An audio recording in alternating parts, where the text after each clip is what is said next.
The Municipal Planning Commission, Farragut Municipal Planning Commission to order.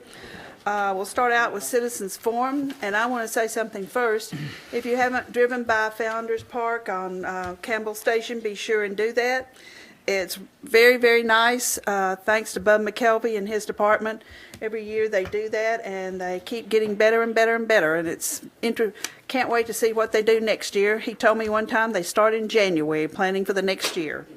So be sure and drive by and tell people of all ages. We were there Saturday night, and it was all ages of people walking around looking and oohing and awing. So be sure and go by and check that out. Does anybody else have any questions or comments that don't have anything to do with what's on the agenda tonight? Just want to wish everybody a Merry Christmas and even a better 2017. Hopefully so. Thank you. Anybody else any questions or comments? Okay, then we'll move on to the approval of the agenda. Everything is on the agenda that's advertised. So, Motion to approve the agenda as presented. It is the, just number 6, the amended. land use plan. Is Well, that- I'll talk about that a little bit, just to talk about the change that's been requested. Okay. The land use plan change, yeah. Not the land use plan, the rezoning. I thought a portion of that was taken off. Is that back on? It's still on the agenda, but they've requested to Amend the rezoning. postpone part of it. Okay. But That part of doesn't- the original request Okay. is still on the agenda. yeah. Okay. All right. No. Okay. All those in favor say aye. Aye. Oppose? Moving on to the approval of the minutes. Any changes or updates with that? Okay, do I have a motion? Motion to approve approve the minutes as presented. Second it. All those in favor say aye. Aye. Oppose? I abstain. Item number 4, discussion and public hearing on a site plan for Planet Fitness, 11433 Kingston Pike, Zone C-1, MUTC, Mike Twist, applicant. The Planet Fitness is, of course, a national chain, and they're looking to move into the easternmost tenant space in the Village Green Shopping Center. Used to be a Walmart there many years ago. The space that's just east of Steinmart, at the end of the building. And what they're requesting are some facade renovations, adding one exterior pole light and some wall lights, 4 new wall lights, mainly on the east side of the building, and then adding a dumpster with an enclosure. The images on the screen show what's out there currently. This is what they're proposing for the front facade, that long flat area, and then a couple of places there on in between that, on the edges of that, and then on the east side of the building, they're proposing to extend that pitched roof there, and then they're adding a lot more window area to the building. This is kind of what the general area looks like right now. The Steinmart, as you can see, the area that they're wishing to move into is to the right of that. If you go to the east of the west end of the building, you got the other anchor tenant is the Fresh Market. And one of the staff's comments on the site plan, and we have 13 comments still left, but one of the comments was to ensure that the proposed facade modification is consistent with the remainder of the building. The staff would recommend that their facade renovations try to emulate what Fresh Market has done on the west end of the building with the pitched roofs. There's really nothing out there on the site that is similar to the long flat facade improvement that they're proposing. So that would really be out of character with the remainder of the center. and we would not support that type of improvement. We feel that it should be very consistent with what the Fresh Market and the remainder of the center has in that regard. So the remaining comments are at your places, and if you have any questions on those comments or what they're requesting, I'd be happy to try to answer those. I think they may have a representative here. I'm not sure. Mark? I have a question. I drove past that thing today, and it looks like Steinmart is occupying that space right now. No, They just overflowed into it? They got a loading dock? it's out been vacant for years. Been vacant since Walmart moved out of it, probably 22 years there? Yeah, ago. but I just saying, it Yeah. looked like. So that's the opposite end of the building then from Fresh Market? This area right here is the Okay. portion of the building that they're looking to move into. I have to agree with you. I think that it needs to look more like Like the the Fresh like the Market. Fresh Yeah, Market. It's got to have some rise there to it. And I think that would certainly help the building and and move the building even closer to what our architectural design standards are trying to promote. It adds kind of a visual interest, kind of almost kind of an iconic element to the east portion of the building. But we do believe that it needs to be, consistent with what the remainder of the building has in that regard. And that pink, I'm sorry? pink or purple. Purple, yeah. Yeah, that also we don't feel is compatible with the design standards and would need to be modified to something that's earth tone in an earth tone family of colors, and that's something we would look at, not just as part of the building renovation, but also when they submit for the sign permit. Could you put it back to the front? Yeah, that one. That one. Yeah. Where would they be looking at putting any color at on that? Well, there's color proposed on the, it's actually, you might not be able to see it, but it's kind of banding around the top, and it's kind of a pink purple. And it actually goes on the underside of those overhangs. And then, of course, the sign that was originally submitted had a lot of that same color in it. So I know they're yellow too. Planet Fitness is purple and yellow. They're not saying anything. Yeah, you just, Please if come you up don't to mind, the go. podium, please. Tell us who you are and give us an address. I'm Mike Twiss. I'm the architect on the project. 3 East Main Street, Troy, Ohio, 45373. One of the main reasons why they wanted a much larger facade was for their signage. Obviously, this is a national brand, so they're looking to get as much visibility out to that main road as possible. We're trying to work in context with what was already out there. This certainly is more of a challenge because most of the shopping center has the same vocabulary and the same elements. So we're trying to match as much of those as we can, but still give an opportunity for the signage to, be that brand that pops. To Mark's point, the Planet Fitness sign it's usually purple and yellow. They have I think they have a couple locations in the Knoxville area. So they have like a thumbs up logo as well. That I understand is a completely separate submittal process and would be evaluated at that time. So that was one of the main reasons, is just to get more of their brand to resonate out at the street level to draw people in.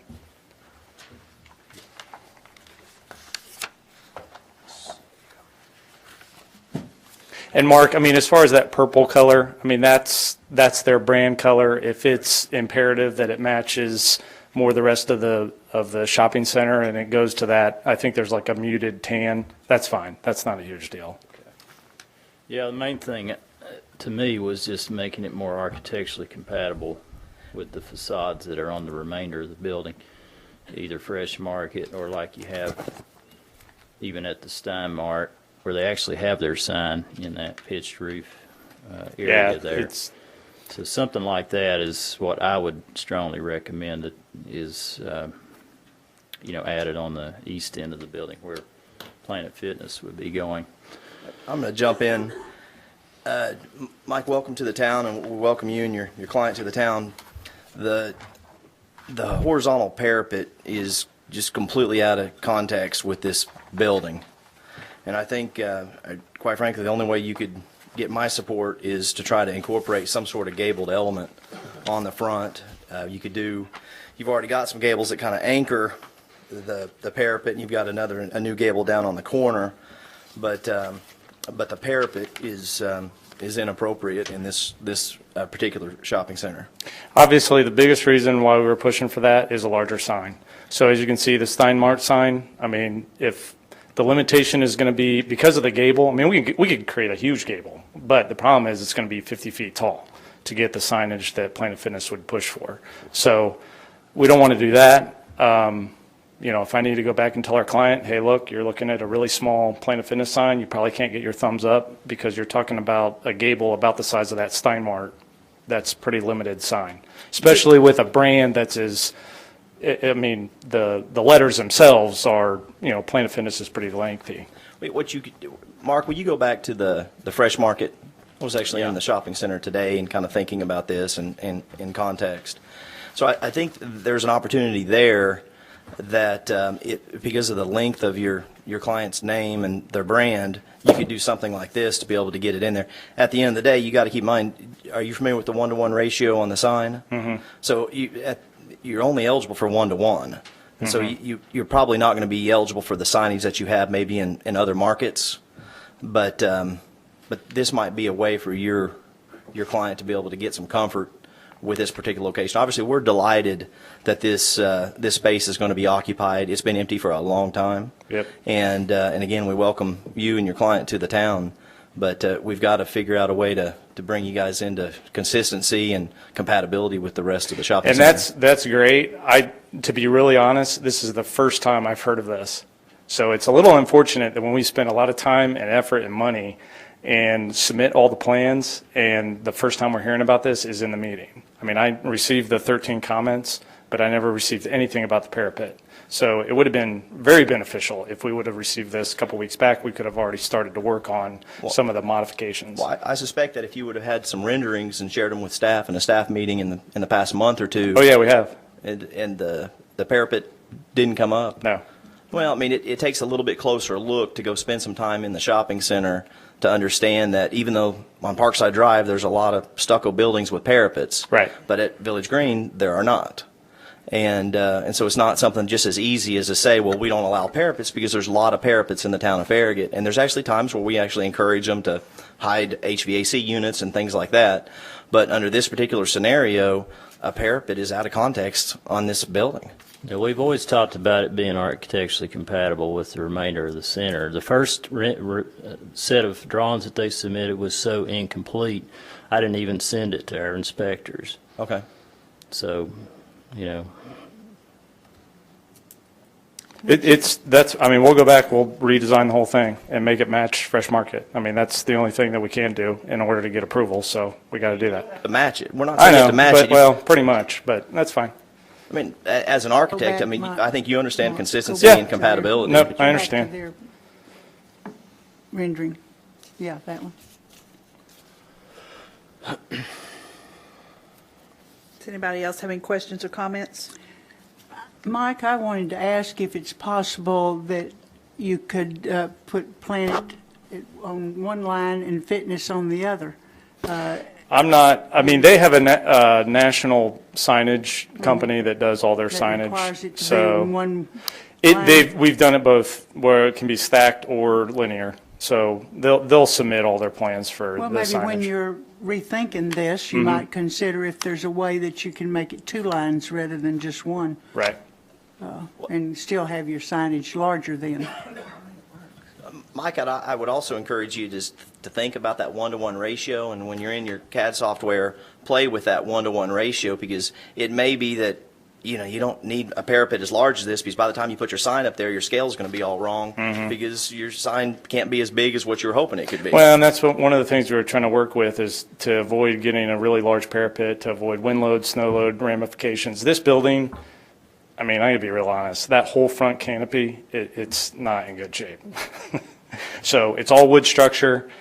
We're dealing with some structural elements that are a little, I mean, I don't want to say outdated, but it is a little bit. So we're trying to work with that as much as we can to fill in with the vocabulary, but still have a building where we can have it, honestly last, as long as the lease is. Sure. And still fit in with the rest of the context of the shopping center. All the other issues here, have you, Mark and I can probably work through most of those. I don't think really any of them are major issues. I mean, one question I would have is the building department required 24 by 36 drawings as well? Or is that just planning? That's definitely our department. They would prefer them not any larger than that, but we do see them oftentimes bigger than that for the building plans. But it would be good if they weren't any larger than that. For the building? Okay.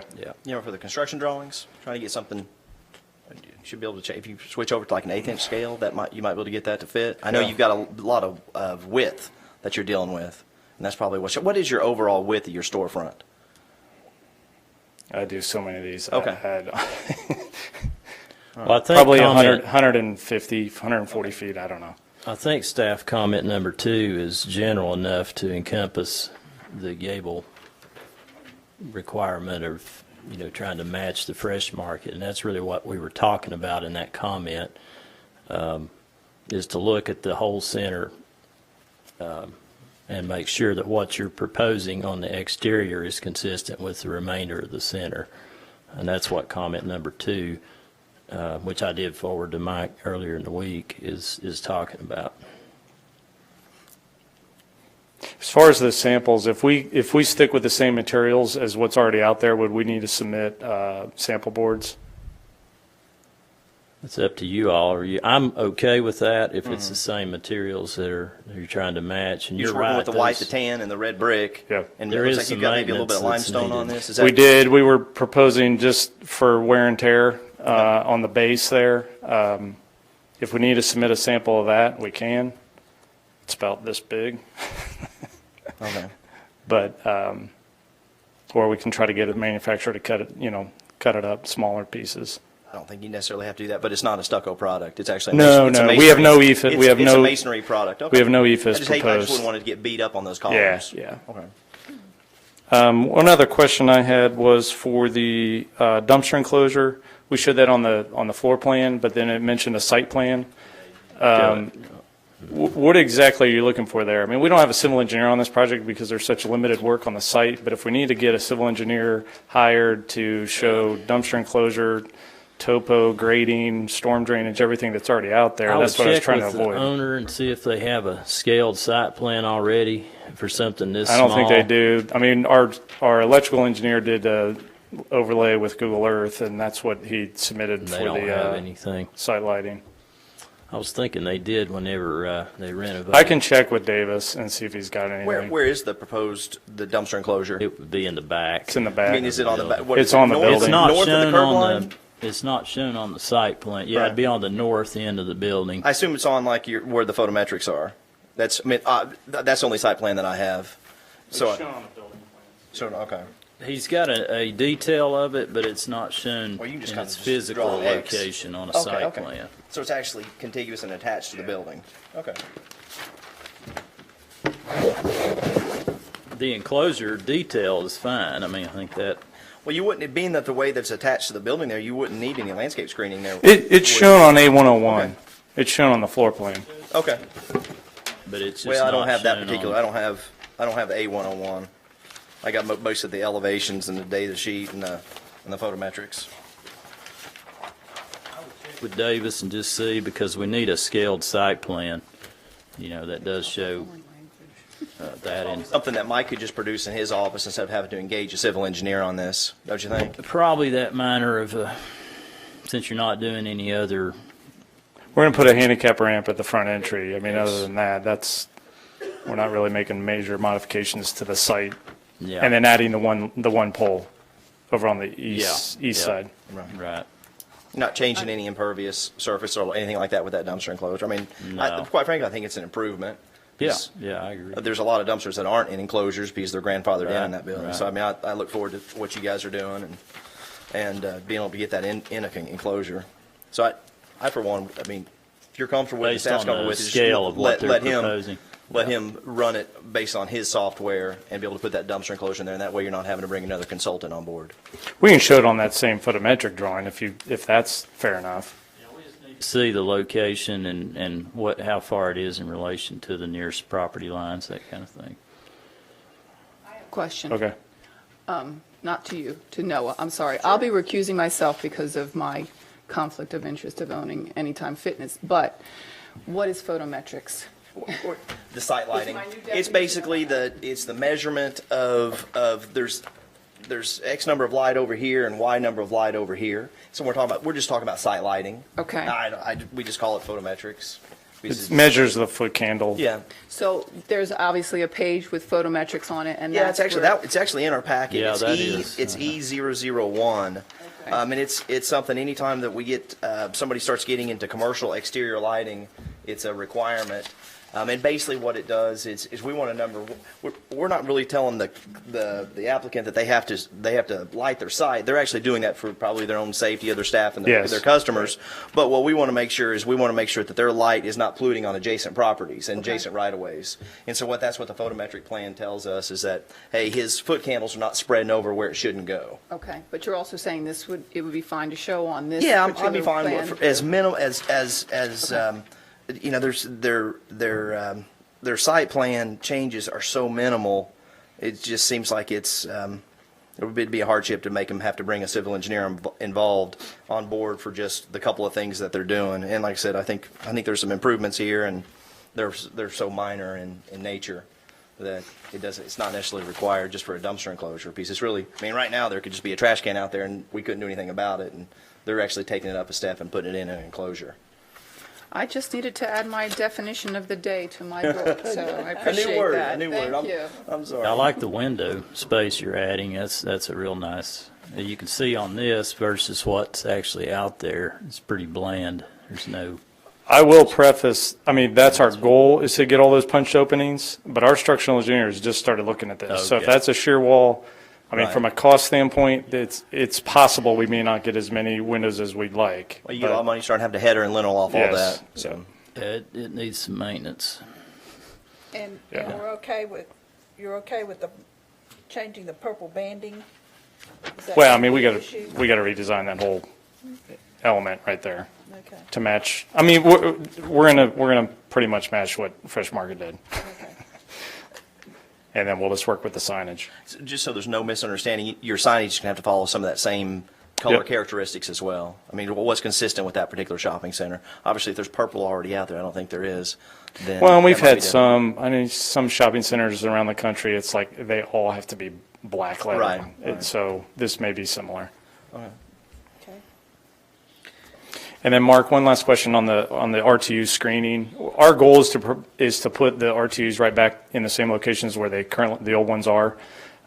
We may not know the exact size and exact locations until our mechanical engineer gets further along and can develop those exact tonnage of the RTUs. So if you want to know the screening material and whether or not, those, I mean, do you need to know that before we submit to the building department? I mean, I guess we would probably know that right before we submit building plans. Probably for purposes of your site plan, just anticipate the largest possible unit and just provide a screening plan that would address that. Then you would be covered. Your existing parapets.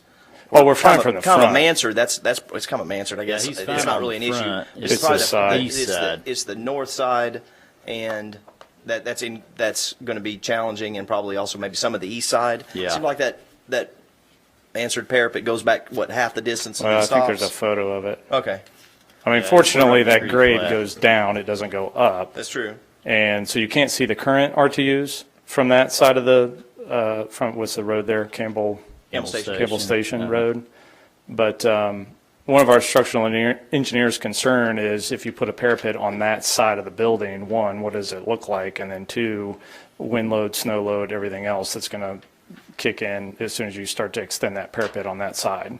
So then you're getting into screening, the screen actually going on the roof, or have you guys done the screens that go over the RTU? A tan box to hide the tan box?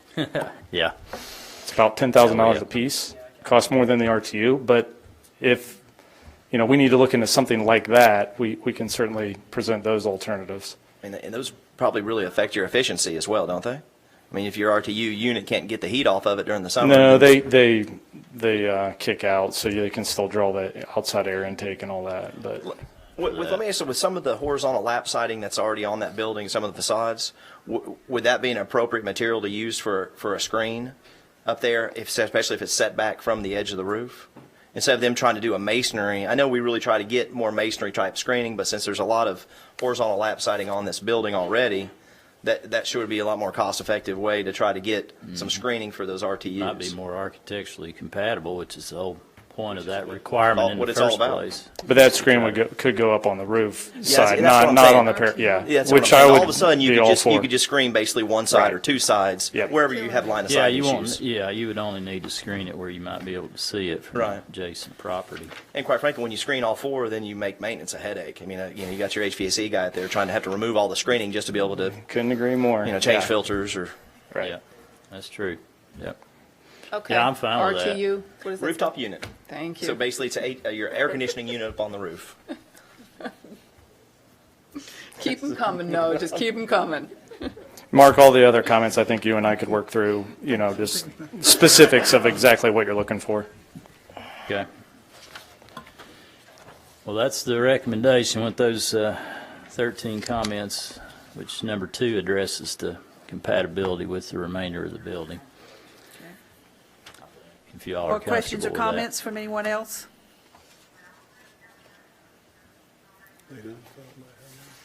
Mike, unfortunately, we're not really in a position to be able to give you a vote tonight. So Well, and that was one of my, which means- what's the next step? Well, we'll get as you the far third as- Thursday in January. We can get you back on that agenda, assuming that you can get some elevations resubmitted to the town staff. Really, Well, pretty, it's up pretty for quick. a vote if y'all want to vote on it. Now, it's whether you're comfortable or not enough with it. I just pointed out that these are the remaining comments. I'm not comfortable as presented with it, Okay. but I am just one vote. Can I ask a question as far as the timing? So if we came back in January, we can't submit to the building department until we have that approval hypothetically tonight or I in wouldn't January? submit because you don't want to go through all of your construction drawings of the structural elements and everything else on your parapet until you're sure this body's okay with it. Because I assume No, you're going to have I your structural yeah. engineer get involved with that parapet and maybe Yeah. some metal stud framing, some other things you got to deal Yeah. with up there. Right. So that's up to you. Yeah, I mean, our client may decide to go at risk because of the timing, but Right. that would be I up to think them. you've heard some feedback. You've heard some feedback from some of us, but there may be some of us that are okay with it as presented. So I don't know. Yeah, I kind of reluctant because what discussed here is agreeable to these guys, and we have it as a matter of record. And I don't see why we can't go ahead and approve it now instead of delaying another month of. Well, we could approve it subject to some changes, but we're leaving it to the staff to determine whether the changes are appropriate or not. Yeah. And if staff's comfortable with that, then, or staff could circulate some emails to the planning commissioners and get some feedback that way. So I mean, that's- is how your jurisdiction works, I mean, the building department cannot release a building permit until staff or whoever would approve, correct? That's correct. So there is a checks and balances oh, yeah. that way? Yeah, Okay. you got to get through planning Right. commission and Right. the site plan process first. Right. Yeah, it's up to you all if you want to, Mike, to submit some revisions to me and I forward it to you all for your thoughts. We can do it that way. Or we can wait till next month or. You I might don't keep in have mind a with the problem holidays. with you're gonna have 2 submitting weeks. it, It's with gonna be tough. approving it tonight, subject to the staff's review and contact with each of us. Depending on what it involves, we may need a full size sheet, and I may have to ask y'all to come by and look at it, depending on whether you can tell what's going on with whatever is emailed to you with colors and all that kind of thing. Sometimes it's a little hard to tell when you pull up a PDF. And Well, if the color That palette would help uses, his timing then. That would help his timing. probably, yeah. Possibly, well, even with the timing of going to January, when are the revised drawings due to you, Mark? Well, if they're gonna, I mean, we'll go ahead and, if they don't take action on it tonight, we can go ahead and just keep it on the agenda for January. You know, the new site plan submittals are due Monday. But since we know that this has already been submitted and reviewed, you're just making some revisions, then we could work with you on that time frame and just keep it on next month's agenda. I mean, probably if you were able to get those revisions back to staff the first week of January, would that be a I would think fair that's assessment? Then you could probably circulate, get some feedback. But given the And then worst minor case scenario, amount. it gets tabled till the next meeting. I mean, regardless, we're going to submit the first week in January. well, I mean, but keep in mind, you wouldn't necessarily if you don't submit in January, then we wouldn't have anything else to review at that January meeting, and then then you'd be on the February docket. No, we don't. So, but I guess there's a couple of options. I think what Mark's alluding to is we could go ahead and give you a tentative approval subject to some changes that we've talked about. And your changes are going to be, except for dealing with the gables, the color's pretty easy. If you just stick to the color palette that's out there, which is basically a white, a tan, you've got your shingle color, which is, I mean, I don't know if it's a Charcoal or whatever. charcoal or weatherwood or I don't know, colonial slate. I don't know what color it is, but and then the red brick, you're stick within those, and that's going to be easy. And then if you submitted a revision, we might be able to get you approval before that third Thursday in January to help speed up this process. fair That way you enough. could turn loose your MP&Es, Yep. your mechanical, plumbing, and electrical Thank you. engineers, and get all your drawings to the Yeah. building codes department. Yeah. And that might speed up. In reality, by the time this group gets feedback, and with the holidays and with vacation schedules and so forth, it might end up being close to that third Thursday before you finally get approval for your revision. So it doesn't make it. Don't you think? Probably in would, reality, yeah. It may, looking at it may save a week or so. It might But- save. You might save a week out of Yeah, that. that's probably what would happen. I'll look see how that third Thursday lies. So yeah, you got 3 full weeks basically to that third Thursday in January. And I'd be comfortable doing that. Making a motion to approve, subject to some architectural changes and the other items that are on the staff's subject to list, and then let staff circulate it sometime in January. And that, like I said, that might help you guys a week. But I promise you, we don't want to just delay you just to delay you. We're trying to help you work through this, and sometimes there's some things that are challenging, and this is one of those areas that we just kind of had to work through, and you need some feedback, and we're hopefully giving you the feedback Yep. one way or another. It may not We've be done exactly what you wanted to hear. We've done a ton of these, so it's every jurisdiction's a little different, and you got to go through the process. So that's fine. Does anybody else have any thoughts about approval tonight, subject to some changes, or just tabling it, or no, tabling's not the right word, postponing it until the third Thursday? I mean, those are the options. I've already said I second your suggestion. Okay. And I'm trying to help as much as we can with your timing. Okay, we have, Mr. Hill wants to talk? You got the right motion, go ahead and vote on it. Oh. Okay, let's have it again. Motion to approve the site plan as presented, except with the changes that are in relation to item number 2, and including all the other changes that it sounds like that you guys feel comfortable working through that. But most importantly, subject to some further architectural design changes that has to do with the parapet and the gable on the front. You I got that, second. Mark? You got that, Mark? Yeah. Okay, all those in favor? Opposed? So hopefully I we've saved, abstain. hopefully we've saved you a little time. Okay. No, I appreciate it. Thank you very much. Do you understand your marching orders now? So besides, we don't want to leave you with any ambiguity. No. Okay. And most, I mean, I don't want to, everyone's here for different reasons than listening to this. So Mark and I can work through those 13 items as far as some of the minutia, and I'll find out exactly what they're looking for. And I'm you're not going worried to about that resubmit stuff. some elevations. We'll submit Okay. everything. More than likely, it'll be the first week in January. Perfect. Yep. All Thank right. you. Thank you.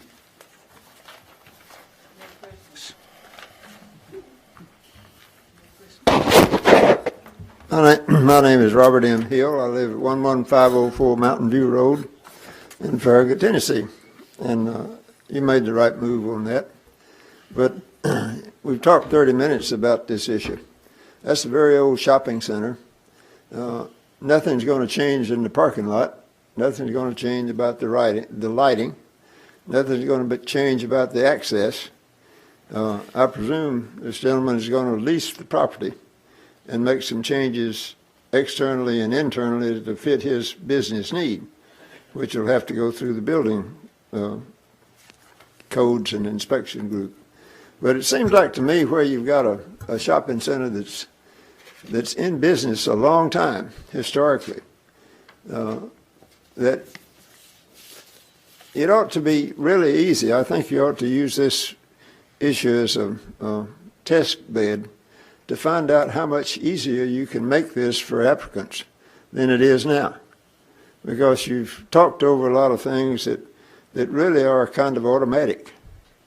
One of the things, your dumpster closure.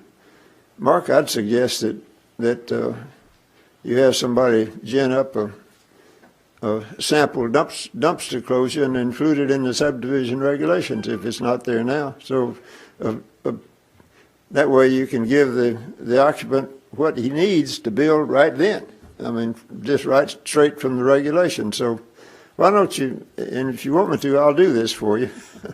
But I think we ought to look at, as a town, we ought to look at how to make this particular operation where you're leasing a space that's been empty for years really easy for people to get into and simpler.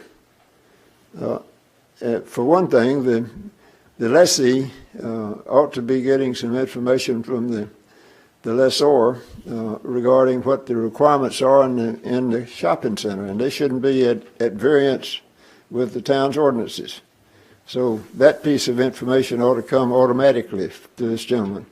So anyway, if you want me to do something about that, I'll be willing to do it. But I think it needs doing just in the interest of simplicity, for making it easy for customers. Thank you. Thank you, Bob. And we are trying to do that with some of our, being a little bit more specific with some of the things, and I think that helps when you're dealing with spaces like this. Yeah, I think letting different professionals and not requiring an engineer in this case based on the nature of the scope of the work, I think is a reasonable kind of relaxation of what we would normally require of someone, and I think that's perfectly acceptable. One of our items later on, I think, helps with that too, with the having specific charts with the color. Yeah. Does that, in my opinion, too. Yeah. So we'll move on to item number 5, discussion and public hearing on a request to amend the 2012 Comprehensive Land Use Plan for a portion of parcel 116.01, tax map 130, north of Farragut Commons and Chapel Point, and parcels 96 and 9601, tax map 142, adjacent Grigsby Chapel Road, from medium-density residential to civic/institutional diversified holdings incorporated applicant. This particular agenda item is related to the next agenda item, which has been modified since the original packet went out. The applicant has actually requested in the last few days to postpone their request to rezone those southernmost parcels there that are on the screen of his property. He was originally proposing to rezone those from R4, attached single family, to the S1 community service district in order to construct an assisted living facility on a portion of that property. And now he would like to just leave that in its current zoning R4. As you can see on that future land use map, all of that area that he had originally requested to have rezoned to S1 is classified as medium density residential. The R4, though on the low end of medium density residential, would be consistent and compatible with that land use. So based on the applicant's amended rezoning request, which we'll talk about next, the staff does not feel that at this time an amendment is necessary or needed for the future land use map on this portion of the property.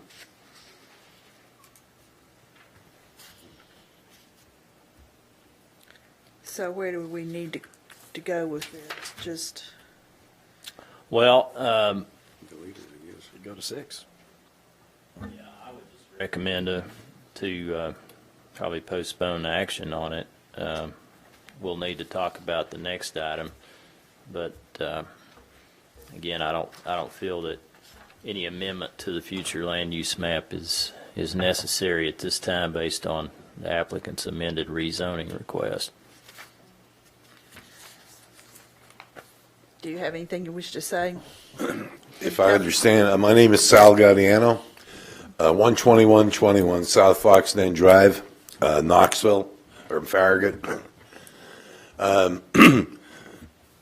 Where I was asking to go from R4 to S1, the only thing I asked, because I'm still studying this, based on what you had recommended for me to put that S1 all the way back, and I've talked to a number of developers, they're against it, and I wanted to come in and have a legitimate explanation to you. So I asked to postpone that. The only thing I want to do tonight is that area which is R2. And R2 is not compatible with everything over there. I wanted to change that to R4. It's right behind the Commons and Chapel Point. So if we can just go from R2 to R4, that's the only thing I'm asking tonight. Do you want to just withdraw the request to amend the future land use map then? No, I don't want to withdraw it. I just wanted to postpone it. You mean the one that I'm going from to S1? No, the future land use map amendment that's on the screen. That's the amendment that would have changed that portion of the property that's currently medium density residential to the civic institutional land use that would be most compatible with that S1 that you had originally requested for that portion of the property. If you're not requesting S1, then that portion of the property, in the staff's opinion, doesn't need to be changed at this time to civic institutional. I'm not requesting I'm just asking for a postponement. Maybe go on, talk about that next month. Well, Only that's thing up I to- want to do this month is, Yeah, we'll talk- get to the rezoning here in a minute, but if that's what you're requesting, then that's up to the commission as to whether they want to act on the postponement. I'm comfortable with that. I agree with Mark's assessment. I think that the medium density residential is very consistent with R4. There are some changes with S1, but being that we're not going to discuss the S1 potential, I don't see any reason to be able to try to amend the land use plan. I agree with you. You want to just make a motion to that? I'll make a motion that at the applicant's request, we are postponing the discussion of the amendment to the land use plan. Have a second? Second. All those in favor? Aye. Opposed? Is that postponed till the next meeting, or Postpone until it's rescheduled. I think or it just would subject be to us rescheduling up to with? you all letting me know, keeping in mind the deadlines. The deadline's Monday for the January meeting, so if you're not, if I don't hear something Monday, then we'll assume you want to go at a subsequent month, okay. February or later. All right, that's fine. Okay, so with that, we're moving on to item number 6, discussion and public hearing on a request to rezone a portion of the parcel 116.01, tax map 130, north of Farragut Commons and Chapel Point, 8.63 acres from R-1 and R-2 and FPD to R4 and FPD, and to rezone partial 96 and 96.01. Tax map 142, adjacent to Grigsby Chapel Road, 11.43 acres from R-4 to S-1. Diversified Holdings Incorporated applicant. Now, part of that is not accurate with his latest request. Yeah. So what? This will simplify it. Because I think I know what you need, Sal. I'm going to make a motion that we strike and to rezone parcel 96 and 96.01, tax map 142, adjacent to Greasy Chapel Road, 11.43 acres from R4 to S1. So Yeah, what that's that's going to leave, that's going to leave the R2 and FPD to R4 and FPD. Am I reading off the same page? Yes, Okay. exactly. So that was my motion. And that was taken from the original request. Yeah, I took which the is what- exact original request, and Yeah. I just struck the second half of it, which had to do with the S1. And then if we can get through this, then we can discuss your item. Okay. So I need to second that motion to change the request. I'll second that. Second. Okay. All those in favor? Aye. Oppose? Okay. So what he's requesting now, let me write this down real quick.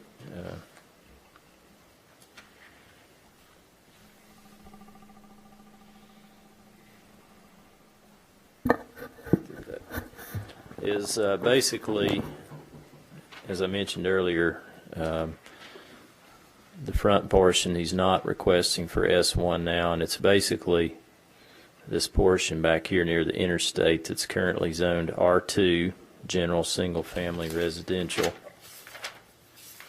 He's requesting for that to go to R4, which was part of his original request, as you saw in that agenda item. And that would basically leave, if it were rezoned, other than the commercial part, it would all be zoned R4, attached single family at this time. He does have commercial property to the east that's currently zoned C2. Of course, there is floodplain in there that won't change as part of the overlay. But that's essentially what he's requesting. And I can show that on the zoning map. The yellow area is the current R2. The interstate, as you all probably know, Mark, is this our zoning map? is up here. Yes, ma'am. Okay. Interstate's there. It's up near the interstate. To the east is commercial zone property.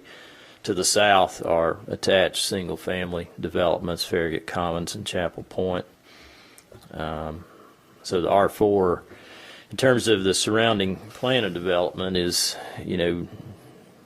consistent with what's to the south. Whether it's marketable, attached single-family or residential of any kind, frankly, is questionable, given the proximity to the interstate. The staff's opinion from the start with the assisted living facility idea was to have that facility, back in the north part of the property. And then, it could be a visual and noise barrier between the interstate and single family attached that might go on the south end. But that's not what he's requesting. What he's requesting is basically to change that a little over 8 acre area that's zoned R2 to R4.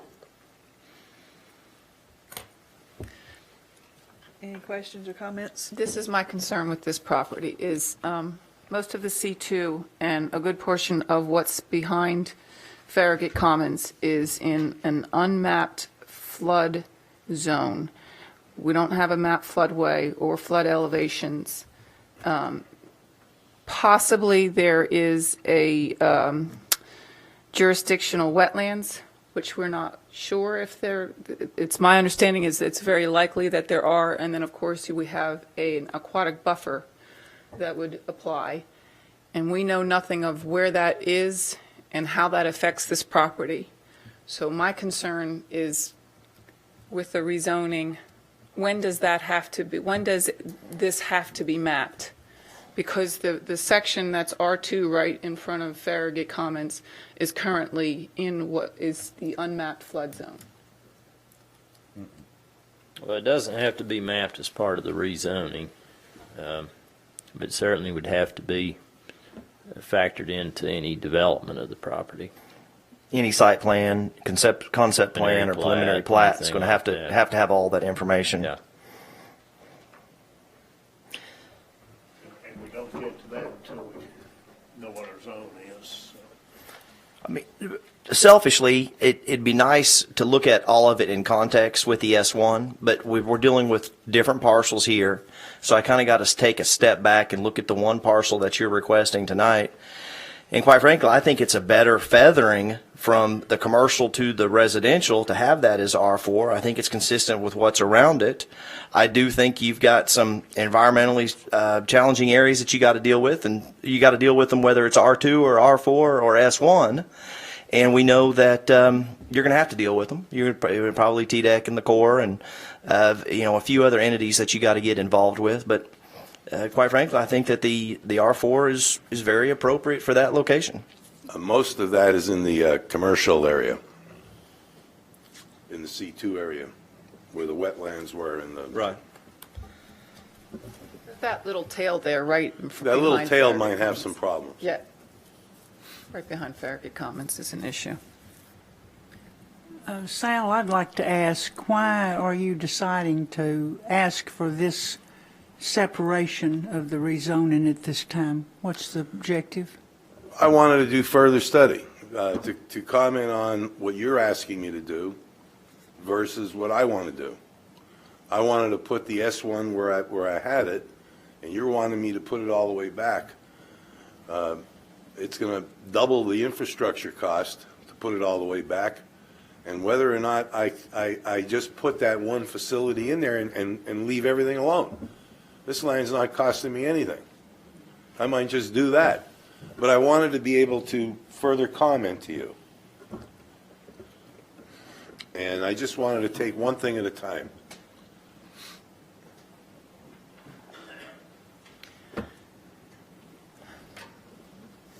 Well, I have to agree with you, Louise. I think R4 is much more compatible with the C2, with the commercial, than R2 would be. So I don't see a legitimate reason to object to this request for rezoning. I would agree with that. Anybody else have any questions or comments? Anybody in the audience?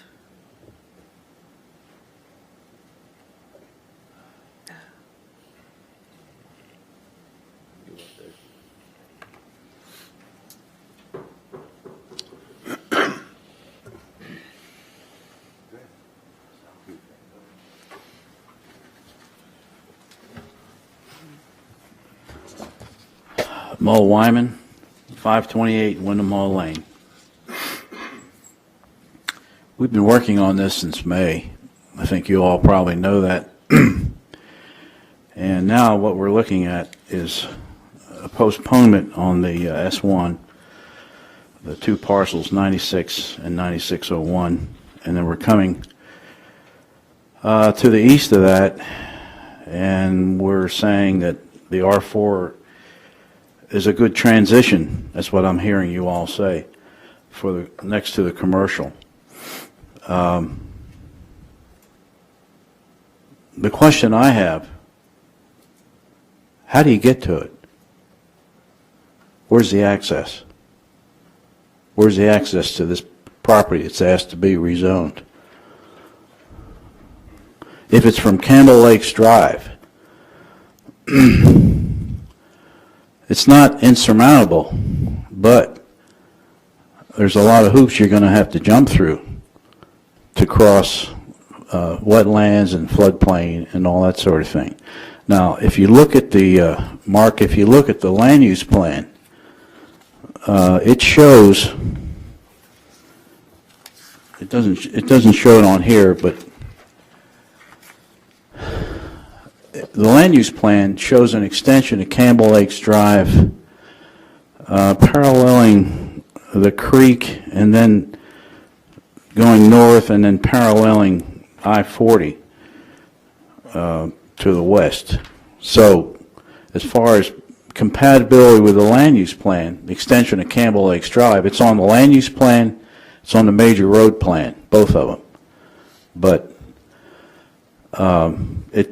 you're going to have difficulty with access to this property, and I think that should be a major consideration. Thank you. Mo, I have a question for you. Okay. Would not the same issues be present whether it's R2 or R4?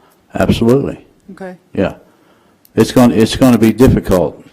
That's the difficult. Problem. Well, Isn't it's, but you will be faced with that if I agree. there's a proposal that comes before you. Submits other request Yeah. as to what he wants to do with that property, right? One of the real difficulties on Grigsby Chapel Road is access, you know. And that's going to be there whether it's R2 or R4 Right. or S1, whatever, right? Mm-hmm. Okay. Just wanted to make sure I was understanding what you were saying. You do. Thank you. Thank you. Thank you, Mal. Bob, Bob Hill, do you have any more questions or comments?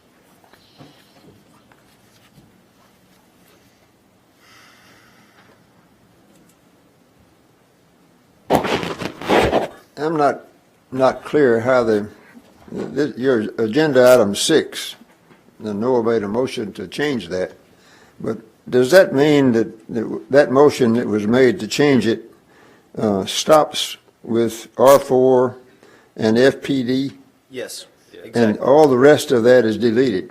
Well, except for the applicant's name, Diversified Holdings. Yeah, but the term, and to rezone parcel 9601, tax map 142, adjacent to Grigsby Chapel Road, 11.43 acres from R4 to S1, that's been deleted. That's not in that motion. That's correct. Is that correct? That's right. Okay. Any more questions or comments? I'm going to just step in because I know that we're not talking about it now, but I know I had talked about the S1 move to the back. From a bird's eye view, to me, it makes sense that S1 would fall back there. From dealing with it from a street level, from the reality of it, the institutional nature of that back there is, well, anywhere on there is a concern of mine that is starting to give me some heartburn. And I didn't want you to leave without knowing that this is causing me some grave concern as far as affecting the residential nature of that area by proposing putting in an institutional aspect to it. So I just wanted to have a little bit of clarity with that. How does it particularly affect the residential quality? Because what we're talking Well, about is... the reality of putting in an assisted living facility anywhere on there is that you're going to end up having something that delivers food delivered on a probably twice a week basis, supplies delivered. You might have 18-wheel trucks, things that we can't control that will impact that area in a negative manner. When you look at where we have our assisted living facilities throughout town, they are on major arterial roads like Campbell Station Road and Kingston Pike, where when deliveries are made, they are not impacting the residents and the people that are living there. Like this, being at the back of the property, that is a concern of mine. Okay. I am not sure that those deliveries in a relatively small assisted living facility are any greater than we have in our subdivisions today. There are lots of trucks go through them a day because people But not 18-wheelers. In all due respect to our applicant and our folks, I think these are items that we could discuss at another time when the applicant wants to bring this item back to our agenda. You're correct. So. Hi, my name is Linda Cobb. It's LYNDACOBB, and I live at 601 Chapel Point Lane.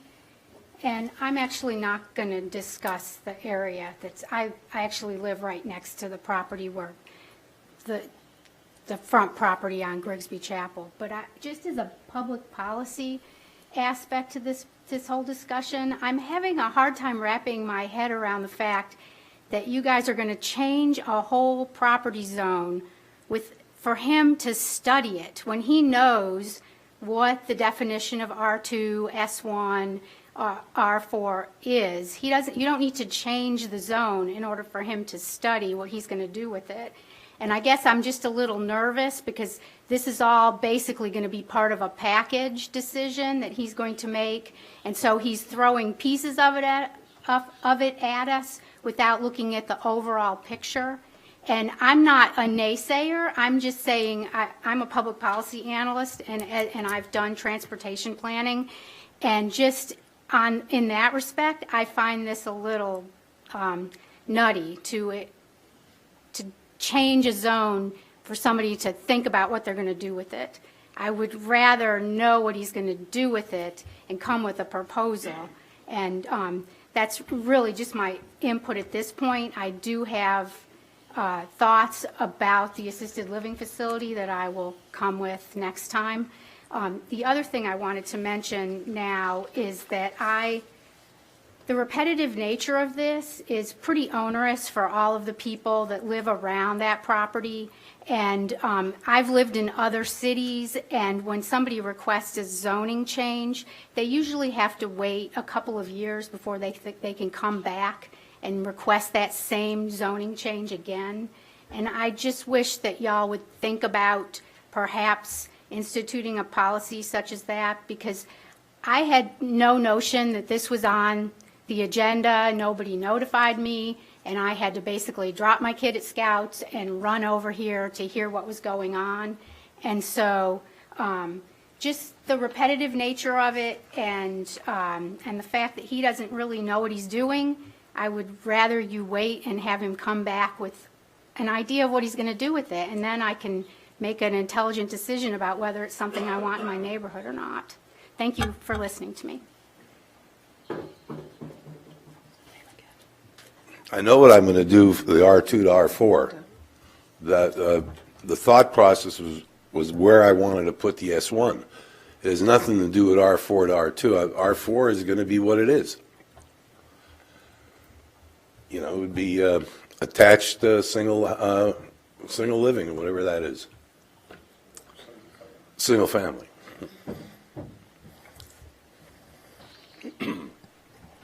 Any more questions or comments? Do I have a motion?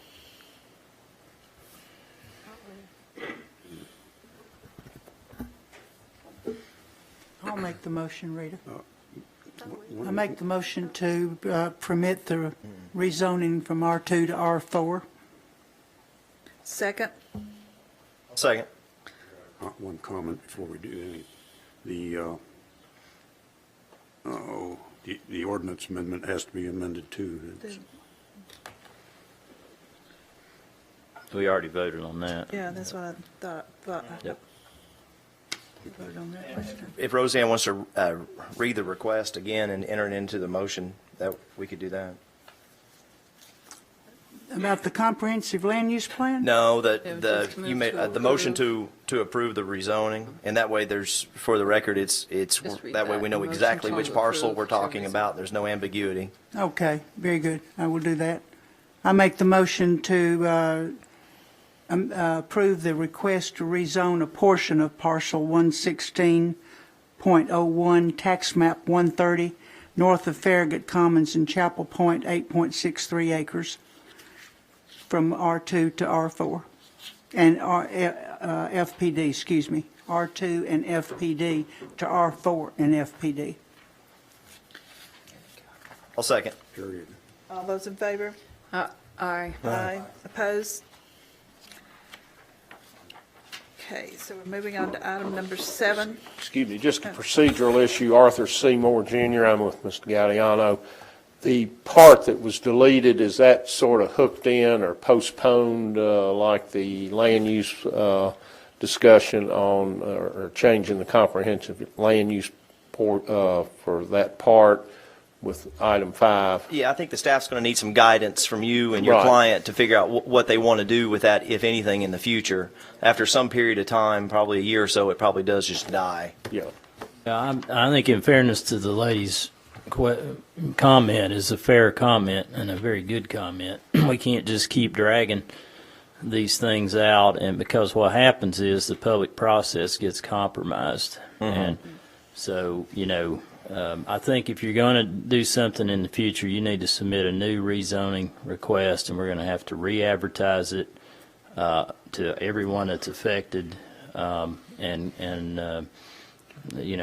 to me is a cleaner process. and is really what you should do in a case like this. So if you're going to do something with the remainder of it in the future, we'll need it under rezoning application, and we'll have to re-notify all the affected residents of that request. All right. I wholeheartedly agree with that. Since I made that motion, my intent was that, my thoughts were that there was no legitimate reason to not approve the request made tonight of the Yes, ma'am. R2 to the R4. Yes. But that does not mean in any sense of the word that I would not have some other comments concerning other rezoning requests. Yes. Moving on to discussion on a text amendment of the Farragut subdivision regulations, Article 3, general requirements and minimal design standards. Oh, did we? No, we didn't. I'm sorry. No, we got seconded and then we. Okay, and you interrupted. Sorry. Sorry about that. Okay, we will, all those in favor? Aye. Opposed? What are we voting on that? What are we voting? How many We times didn't we finish voted the on roll this? call. We didn't do the roll. Official. Right. Official. Well, not roll, whatever. Now, we're going on to item number 7, discussion on a text map amendment to the Farragut subdivision regulations, Article 3, general requirements and minimal design standards to provide for a new requirement in relation to street widths and pedestrian facilities. Saddlebrook Properties LLC applicant. This agenda item is related to the next one, so there may be some overlap in the discussion here, but this one is, of course, talking about the subdivision regulations, and we've talked a little bit about this in the past. But as part of the applicant's request to have the R4 attached single-family zoning district revisited, they've also mentioned in their application to revisit maybe certain aspects of our subdivision regulations, like our street width requirements in certain contexts, how we allocate pedestrian facilities and things like that. Currently, for a local street, which is basically streets that are interior to subdivisions, the minimum width is 26 feet, regardless of the context. The intent of that width was to provide for the opportunity to have on-street parking and have enough space for people to still get by on the road. You may, however, for certain streets that may have low ADTs, average daily trips, or are on real excessively steep slopes, we allow local streets to be up to 14%. Or in a situation where you have maybe a clustered or very compact development that may have an off-street parking area provided, there might be an opportunity to have a more narrow street. It would make more sense from the staff's perspective in that kind of context to go to something like 22 feet, potentially. We're not saying this would be something that we should do everywhere throughout the town. But I do agree with the applicant to base your street widths more on logic and how it's going to be used, and not just require something for the sake of requiring it. Having a less wide street can also save the town some money in the future. We don't have as much to resurface and maintain, so those kinds of things. They also would like to talk a little bit about the pedestrian facilities and how those are distributed throughout a subdivision. The current language in our subdivision regulations actually probably addresses their request. We just don't apply it as frequently as we maybe should. But it gives the Planning Commission a lot of flexibility and latitude to allow for alternate pedestrian facilities in lieu of sidewalks, depending on the context. And because you have sometimes maybe in real compact developments that have front entry garages, you can have a situation if you have pedestrian facilities in those kind of settings, a lot of conflict points between the tie-ins between the sidewalk and driveway, and that can be an ADA problem for transition. Also on streets that have very low ADTs, there probably isn't a need for a sidewalk. People can walk safely on the street, and we have that kind of flexibility currently in our ordinance. We typically only require a pedestrian facility along what's called a spine street, which is the main street serving the development. And then we have some language that gives one an opportunity to do something else if they so choose. For example, in the cottages at Price Farms, the new phases 2 and 3, we didn't require sidewalks in there. We required an separated walking path network that was probably longer than what the sidewalk length would be had it been constructed along the street. Where was this that you said At that? the cottages at Price Farms in Okay. the new phases. Yeah, yeah. So what they have in there is a series of walking trails that are connected to the street, but the thought is you can probably walk pretty safely in the street, and you avoid the conflicts of the driveway, sidewalk, conflict points, and really just you provide for, by doing that, separating the pedestrian facility from the street, you're providing someone with a more pleasant walk and probably a safer environment for walking. So, I think, like I say, I think our subdivision regulations provide us with that kind of flexibility. It's just something that we probably, and I will do this at the staff level, need to really think about when people propose developments. And, do you really need a sidewalk here? Can we do something like a separated walking multi-use trail somewhere throughout the development that would be comparable in length and be more used and just a better use of resource? And it would be easier for the town to maintain, frankly. That's another thing with these segmented sidewalks that the town ultimately has to take over. It's harder to maintain where you have kind of a compact type development that has a lot of front entry garages. So that's what they're requesting through the subdivision regulations. So how does this relate to what we already have then? Well, I think with the street widths is something that we don't really have much flexibility on right now.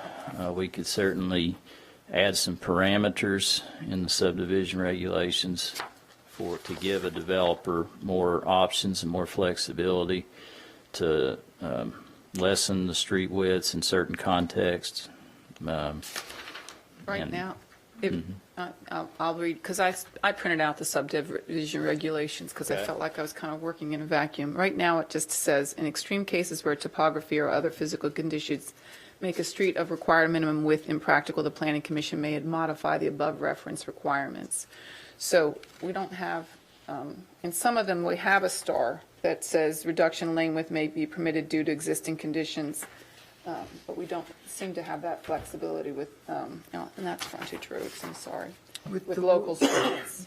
And I would agree, we have, in Fox Run, we have a boulevard, it's, I think, 26 feet on each side. It's Up the boulevard. Yeah, it can That's fit pretty 2 wide. cars comfortably. Yeah. So 4 cars across, and people fly. So anything where you're kind of slowing down that traffic doesn't hurt my feelings much. And then that we have some very big specifics on the sidewalks and a 3-inch or 3-foot strip of grass in between the sidewalk. And when you're talking about setbacks, you're kind of putting a sidewalk right in their front yard. My concern is by losing the sidewalks in the front, are you losing the community feel? Well, it just depends on the context. I think if you have a compact development with rear-loaded garages like part of Park Place back here, a sidewalk should be in the front yard because it's that kind of neighborhood gathering space because you're trying to bring that building up close to the street and engage the street. Mm-hmm. So you actually need one in that context. Yeah. But if you've got a lot of closely spaced driveways, and we'll look at some of this here in a minute with We have that at Farragut Commons? Where the emphasis is actually on kind of unfortunately garage doors and Yeah. driveways, then a separate multi-use path would make more sense in that kind of context, because you're not, the intent of that development, is not to really engage with the street. I mean, and maybe we shouldn't have those kind of developments, but that, where you've got something like that, it might make more sense to have, a pedestrian facility that is kind of like the cottages at Price Farms that is separated. Well, to me, if you're walking down your sidewalk and every so many feet real close like that, you have a driveway, that's a safety issue to me. It is, because a lot of the tie-ins are never the transitions, and that's a huge ADA problem. Well, The cross slopes get messed up when you're trying to tie in the sidewalks and the driveways. And if you get a subdivision that has multiple builders, you get kind of a hodgepodge of quality, and in that kind of context, I think it would be more logical to give someone an option to do something different that is. I will say that Ramsgate has, all of their driveways are very close together. That's right. And they do have a sidewalk. And Yep. they have a sidewalk, right? I think Where do they so. I think so. And the community Yeah. really does use, I see a lot of people, when I was walking the neighborhoods, they walk their dogs. Let me ask you this, Price Farms, are we responsible for their network of trails? Yeah. So they've given us all that as True. well? Well, once their 2-year maintenance letter of credit expires, I have a yeah. question. The location of these multi-purpose paths, Yeah. then, do they just wind around kind of? It'd in be the part of what behind you all and would whatnot? review. Pardon? It'd be part of what you all would review with Mm-hmm. the concept plan or preliminary plat of a development to see if it makes sense, if it is, So a it's more kinda- desired. I'm envisioning it kind of like the greenways? Yeah. Yeah. Okay. You might have these trails behind the houses instead of front of the houses. So they're Yeah. just trying to look at some alternatives. And there's going to be some parcels that it just doesn't make any sense, or topography that doesn't make any sense. You end up having to have some sort of pedestrian access down the road, and it is what it is there. But I like the flexibility in the sidewalks. I do have concern about the road width. I like the idea of in certain areas going to 22 feet, and I definitely advocate for that, but I get concerned about in real small lots with small driveways, then that's all the more reason why you can have that many more cars parking in the road. So you got to deal with that. Well, as I said, like earlier, if you have actually in those real compact developments a designated parking area. Like a little common parking area. Yeah. Maybe you could You do some can- parallel parking. I mean, Yeah. you could do some parallel parking spots, and Cool Springs is an example. You've got a couple of parallel Yeah. parking spots that are Yeah. in the island Yeah. that are kind of a first come, first serve for the Yeah, community. And that can act as almost a traffic calming area too. Yeah, so. But you still have no legal point of not parking on the street, though, do you? No, you can still legally park on the street. I just get concerned about legally parking on a 22-foot wide street and, two people trying to pass at the same time. Probably or- on a street like that, you probably have to post it for no parking. Yeah, if you had a section that was, narrowing the street is, it's something that there's pros and cons, and you really do have to be careful with making sure it's right for the context. But it can provide for a lot of good things. It can slow traffic, mainly, and it reduces the sheer volume of asphalt that you're looking at or you have to maintain and those kinds of things. So it can be, there's some benefits to it, but you do have to be very careful, like Noah said. You can't just, allow it everywhere. You have to Would we consider keep our the 50-foot context. right-of-ways, or would we Yeah. reduce the right-of-way width? No, I would Okay. keep the 50-foot right-of-way, yeah. Just have plenty of room for future pedestrian or utilities. Okay.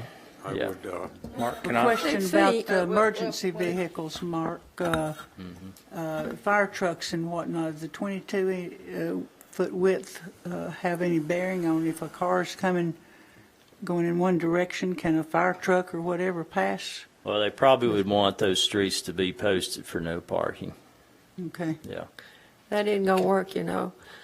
A 26-foot street, somebody parking on the street doesn't really allow two people to. Yeah, if they're parked like right across from each other, it's tight to get Oh, yeah. through there. It really is. Can't Yeah. get through? And there are places in Foxton where people park on a curve, and if you're coming around at night, Well, It's those should be lucky. posted no parking then in those areas because that's clearly not. They're not supposed to be doing that, and that's in our Well, municipal it- code. happens all the time. Whose responsibility is that? The Well, it's- neighborhood association, the town, or? Yeah, we'd probably need to get with Darrell Smith, town engineer, and maybe even have a sheriff's department, kind of monitor that and post some signs. We do have lots of streets in the town that are posted no parking, and usually they're in areas where you'd kind of be silly to try to park there anyway, but people do it. Yeah. Yes. Because you're just asking for somebody to hit your vehicle. When Waverly Court, Oh, yeah, it's which streets are private, Yeah. we have rules and regulations in our complex that you can't park right across from one another, because then an emergency vehicle couldn't get through. I'd be That's surprised if yours are 22 feet in there, Roseanne. And I'm going to measure them. Yeah. I am. I don't know for sure. emergency It's gonna be 60 vehicles degrees on is a Saturday. big Wait till then. consideration. And that's something, if somebody were proposing something more narrow than 26, we'd have to get input from Dan Johnson, the fire marshal, make sure that we're not creating some situation that could be unsafe. Haven't we approved something like this? We've approved some streets that have been lower than 26. We've granted variances to the subdivision regulations, and that could be done in the future. So are we looking to change our subdivision regulations or amend them, or what are we looking to do? I'll let Russ speak to that. They're the applicant, so they can talk about.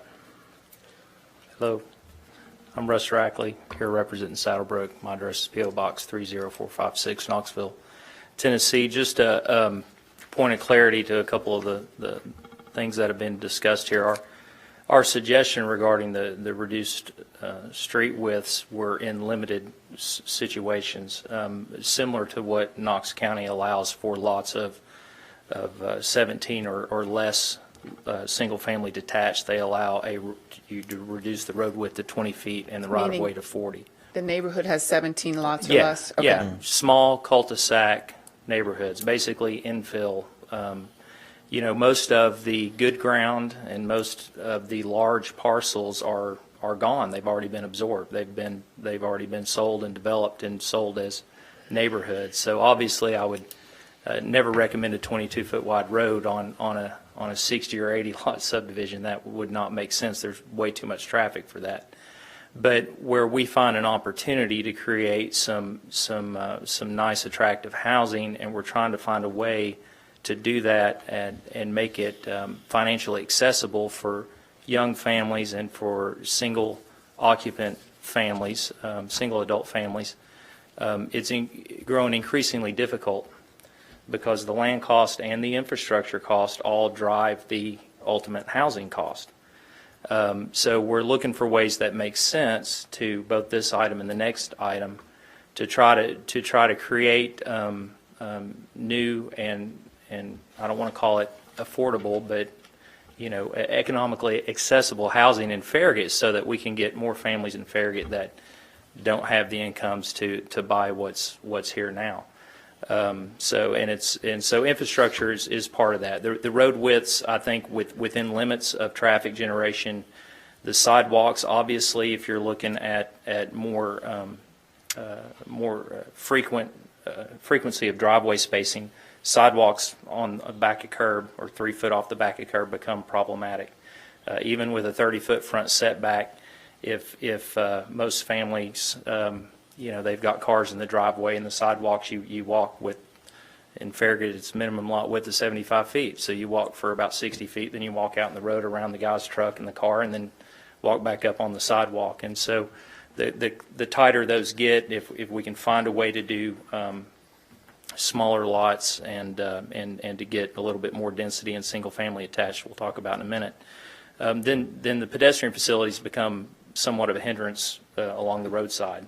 And so it's looking for the flexibility, the opportunity to move things to other parts of the property where they would still be a benefit to the community. But this all revolves around smaller cul-de-sac communities. Definitely sidewalks, pedestrian facilities are a great thing, and in large neighborhoods on the spine roads, you got kids, hundreds going to the bus stop, they're definitely required, but when you're looking at a small 10-lot or 15-lot or even a 20-lot subdivision, just a small cul-de-sac subdivision, you have to start asking your question, is all this additional road width and everything, is it really necessary, or is it just, replacing grass with hardscape that increases stormwater runoff and stormwater fill for the sake that our code says it must be this? And so if it's not jeopardizing safety, then we should have the ability to, in the town of Farragut, to have some different parameters to go by that makes sense, that fits within the town's vision, within the standard of safety and care for the general public, but makes more sense. So it's just really a request to relating to the infrastructure, just to revisit what the subdivision regulations currently say. And I know, when these were written or revised 10 or 20 years ago, we still had lots of multi-hundred-acre tracts that were being bought and developed, but now we're down to 2 or 3 of those size, and several that are much smaller in the 7 to 10 to 12 acre size. And so maybe it's time to revisit the requirements. And it could be something like, and of course we require connectivity, and I mean, if you had like a infill piece that had no opportunity for connectivity, everything's built up around it, then you would be restricted to just a cul-de-sac. But we would have to look at a concept if somebody was developing something like Briarstone. It started out as just a cul-de-sac back there, but now it's connected in, rightly so, to Audubon Hills and the area to the north. So we would need to look at not just how the road would be functioning at that time, but what could it function as. So the width would need to. You might have a situation where the spine street in a development would have to be 26, but if you had little cul-de-sacs off of that spine street, those might be something that you could go to 22 feet on, because the trips on those streets are going to be certainly well under 250. I mean, they're going to be small, and whether you need a 26-foot wide street everywhere throughout a subdivision, I think is something that needs to be looked at logically.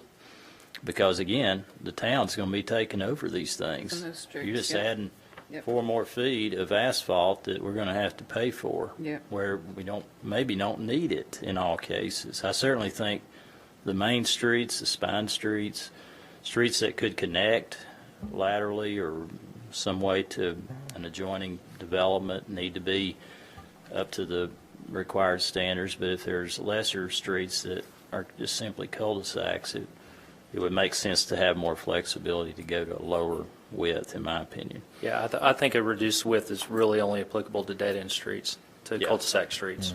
Mm-hmm. If I understand correctly, you're also talking about getting rid of sidewalks? Well, I'm just talking about, it depend on the context. If you have a situation like Russ was talking about and I was talking about earlier, where you've got a lot of, it's a compact kind of development we'll be talking about with the next item. But you got houses that are closely spaced, and you have front entry garages, the driveways are closely spaced. Does it make a lot of sense in that context to have a sidewalk kind of bisecting through those driveways? Would it not be better to have a separated path in the development that you would not have those conflict points, those potential maintenance issues, and you would provide someone with, in my opinion, a better walking environment? Now, if you've got a development like back here at Park Place behind us, where they're trying to engage the street, they have rear-loaded garages, which to me is something we should encourage in all these compact developments. Then you want that sidewalk along there. You don't have those conflict points with the driveway. You've got that gathering space there in the public realm, so you'd want to require a driveway on those kind of settings. So, I mean, a pedestrian facility. So it really just depends on the context, but we need to think about that really a lot, when people propose any of these developments, and really, think about each street segment, what makes the most sense, and those kinds of things, and just making sure that our regulations don't limit our flexibility to give somebody that opportunity that would provide for a more logical and type development for the town. Mark, let me ask you a question when it comes, this is a practicality question. Repaving, how often are you repaving a neighborhood road as opposed to how often are you repaving a multi-use trail? Yeah, I don't know. I'd have to talk with engineering about that. They have those roads and trails on a schedule. Yeah. And I don't know what the. Because I know the trail certainly doesn't get the same kind of abuse as a road does. Mm-hmm. But if you're adding a trail onto the outside, and I'm envisioning, because I'm an engineer, I think very linearly. I'm thinking if you're not putting it in the front, you're going to be putting it in the back, which is going to be a lot more. So you may be saving 4 feet of asphalt on the front end, but you're putting up quite a bit on the But actually, repaving that as opposed to coming out and repairing sections of concrete sidewalk, you're potentially it's easier to do it because you don't have all these conflict points. Yeah. Asphalt's generally cheaper than concrete. Okay. But you still have to think about the safety issues. Well, Yeah. basically, the new section of Price Farms has a trail Around it, circling yeah. it, Yes. and which is And they would put that in on the front end so that when people buy house lots, they know the trail's there. Yeah. So, we I've run don't. on that trail. It's a nice trail. Yeah. I mean, I'm just thinking, it's not for every development, of course, but it's just something that in the right context, I think makes a lot of sense. Well, I kind of hear that we're all thinking that the flexibility would be nice. I'm just wondering if we have to have some kind of guidelines or restrictions on where we could use the 22 Yeah, I foot. think that having some parameters. to make a general regulation on this issue. I think it's more of a site-specific issue that really needs to be addressed at that specific site. But I just think we have- need to get out of the mode if somebody submits a preliminary plat and they just show all the streets at 26 feet, just because that's the requirement. I think we need I to agree. think about it and give them the flexibility to provide the width that, I wouldn't go any lower than 22 even on a cul-de-sac, but to give them that kind of flexibility on the front end. And same way with pedestrian facilities, look at what they're doing, what makes the most sense, and provide for that. Is there so you're thinking there's language we can include in our subdivision regulations that would address giving a little more flexibility and a little bit more Yeah, direction? and we may need to change some of the language that seems to maybe restrict us in that flexibility, and maybe just make it a little more flexible. The language itself, the pedestrian facility language is pretty good right now, I think, but we probably need to be a little more flexible in the language with street widths, and then maybe even talk about some parameters where it could just be potentially appropriate, so that. Well, you know, that gets you to all are- Ed's comment about being site-specific. I mean, we still have to have the commission still has to have the prerogative to deny. Yeah, you'd want to base 22 it on width. something that's measurable. Let's say we wouldn't allow for you to go any lower than 26 if you had an ADT of over 250. Yeah. That's a pretty Some general such standard. restrictions, I think, Yeah. would be appropriate. So that's something that you could build in the regulations. No, we're talking about the street widths, 22 feet. I think it'd be acceptable, providing it, parking on one side was the only option.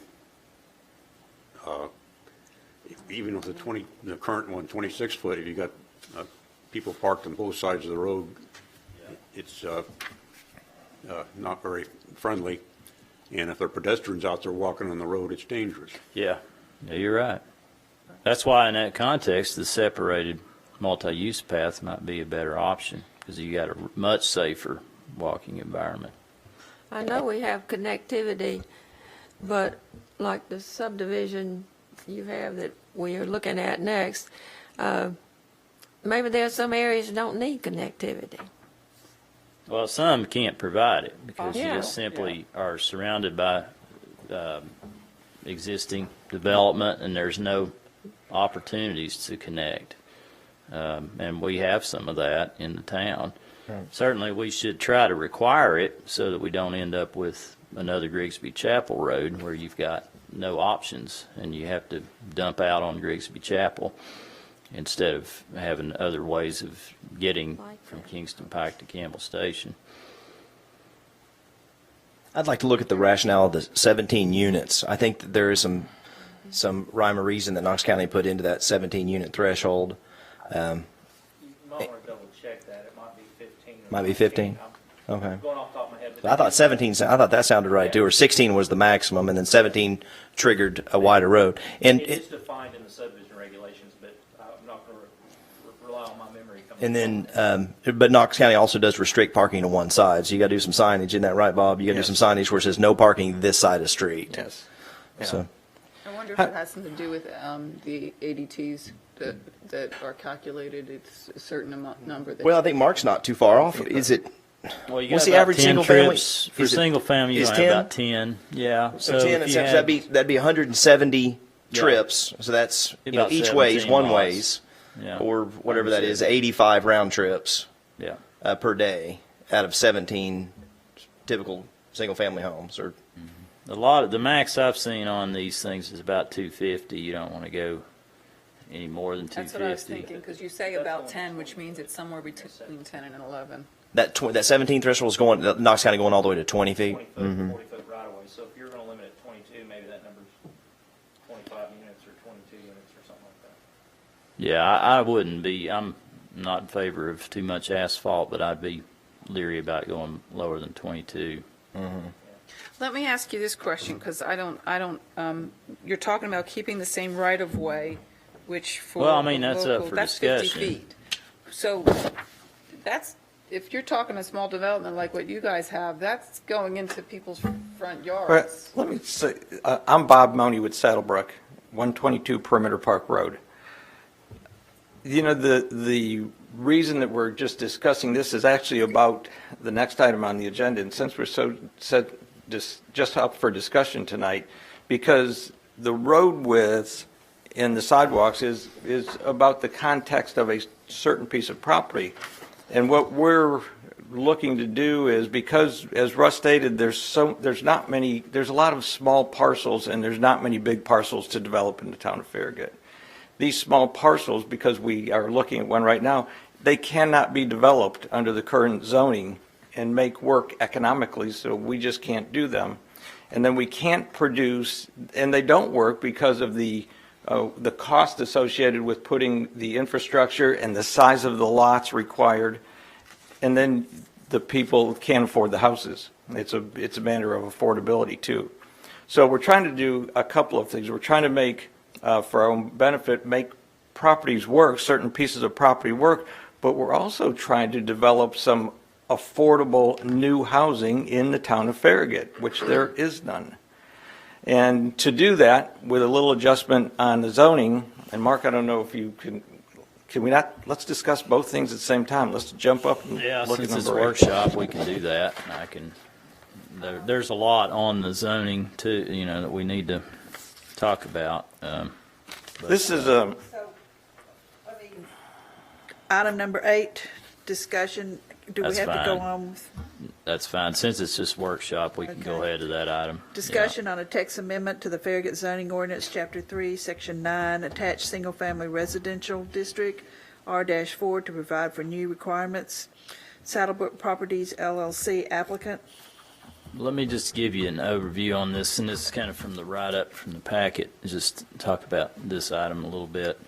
The request is to reconsider the R4, but that may not be the way to deal with this if you even want to provide for this. That's up to you all. But what they're requesting basically is to have the R4 revisited to allow for detached single-family.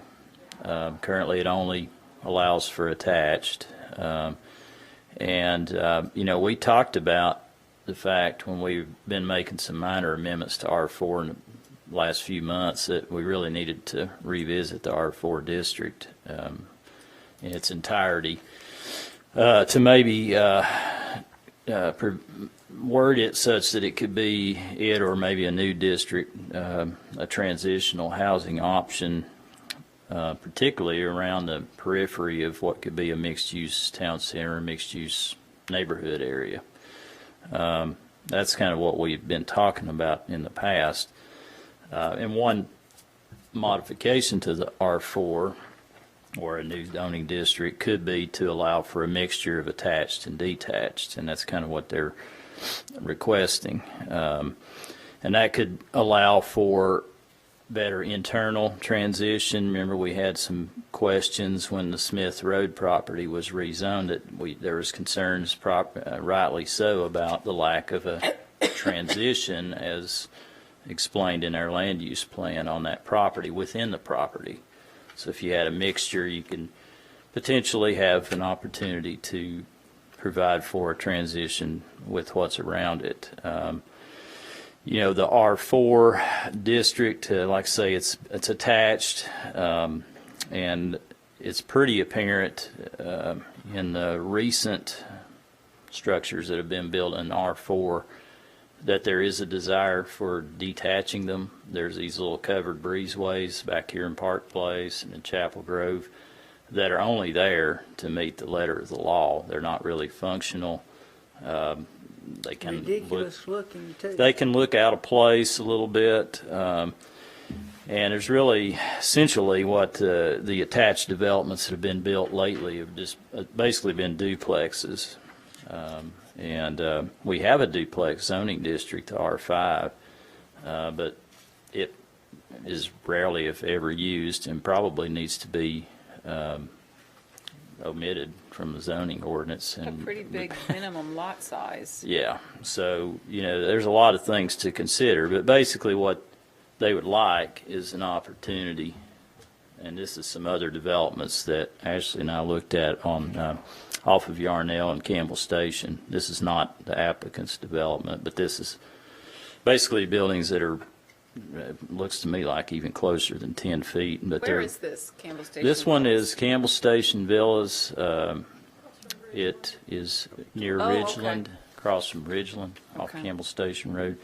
The applicant's requesting a minimum 10-foot separation from the buildings and a 20-foot front setback, and to increase the lot coverage on individual lots up to 75%.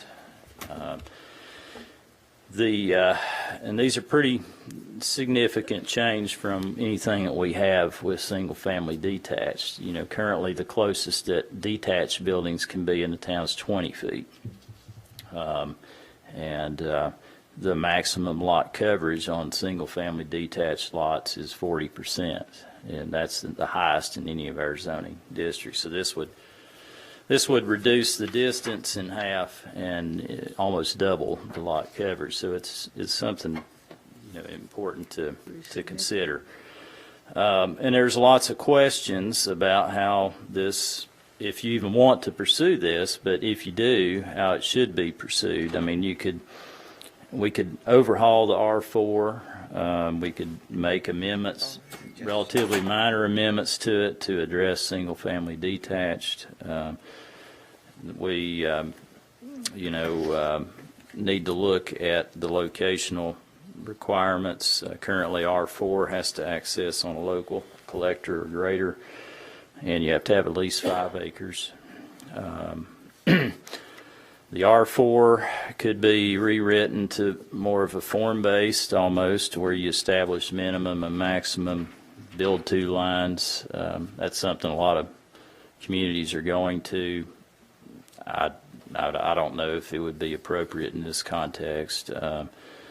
We could revisit the R3 zoning district. It's the small lot single family like Baldwin Park, which Saddlebrook developed several years ago. That's a minimum 8,500 square foot lot. And we've talked about in the past of looking at maybe creating an open space overlay that would establish a density based on the R3 district instead of the 20,000 square foot lot that the OSR is based on an R1, to allow that to go down to the 8,500 square foot lot size that's R3. In exchange for that, increasing maybe the open space, which I know affects the affordability, but there are things I think that are important to the town, providing a lot of open space, pedestrian facilities, amenities. Those are things I think we would want to see in any development, personally. So the R3 is something that we could revisit, or we could tackle this with mixed-use neighborhood zoning district, which we've also talked about that, and provide for attached and detached and something like that, and then maybe depending on the tract size, give someone an opportunity for residential compatible, non-residential uses, like small village type neighborhood businesses that look like residential, but we give somebody the opportunity to have that kind of mixture. There's some pictures that are in your packet from the applicant. This is another development down on Yarnell that's small lot. This is the development that Bob is talking about off of Yarnell called Grantham Place. These are some images from that development.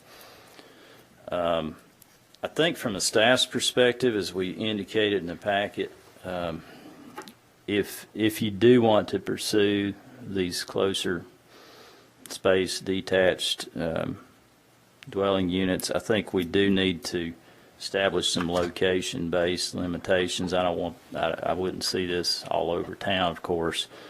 It should be maybe an option for transitioning if you had a mixed-use neighborhood or town center around the periphery to give you more density. That could also transition in form to those type of developments. Maybe if we considered modifying or creating a new open space overlay based on smaller lot sizes, this could be appropriate for a small piece of property or even potentially a bigger piece of property that has real severe environmental limitations.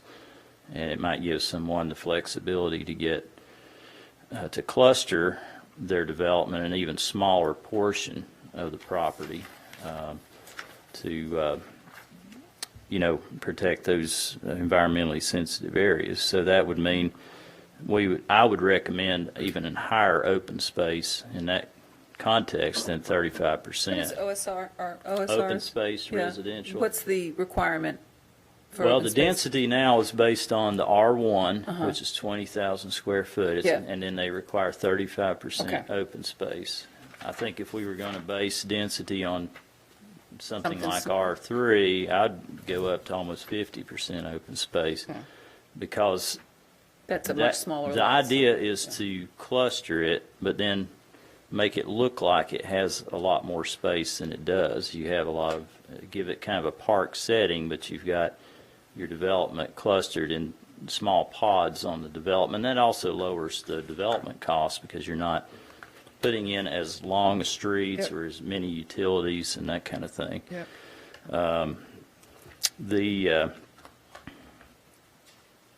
the development should provide for some significant amenities, as I mentioned earlier.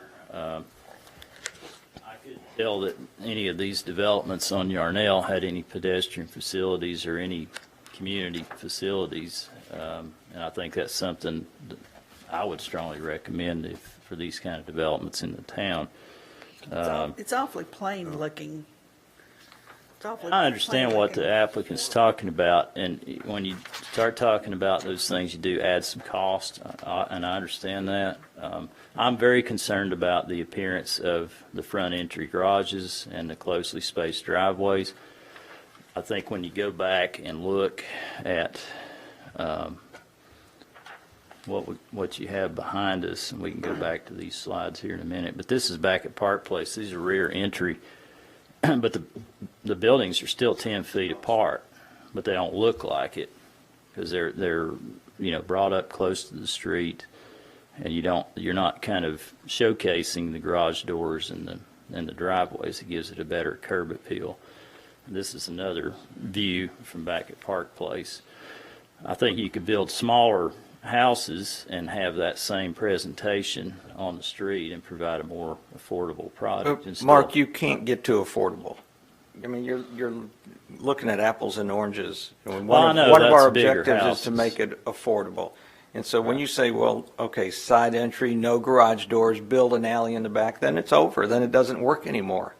And, this is a great transitional product that we do over there on Yarnell Road that, frankly, we got from people that are doing it in other cities in the South. And it's great transitional between commercial and a little higher priced residential. Plus, they are affordable. And, so if you say, okay, we can't put front entry garages on it, it almost makes it go away right away.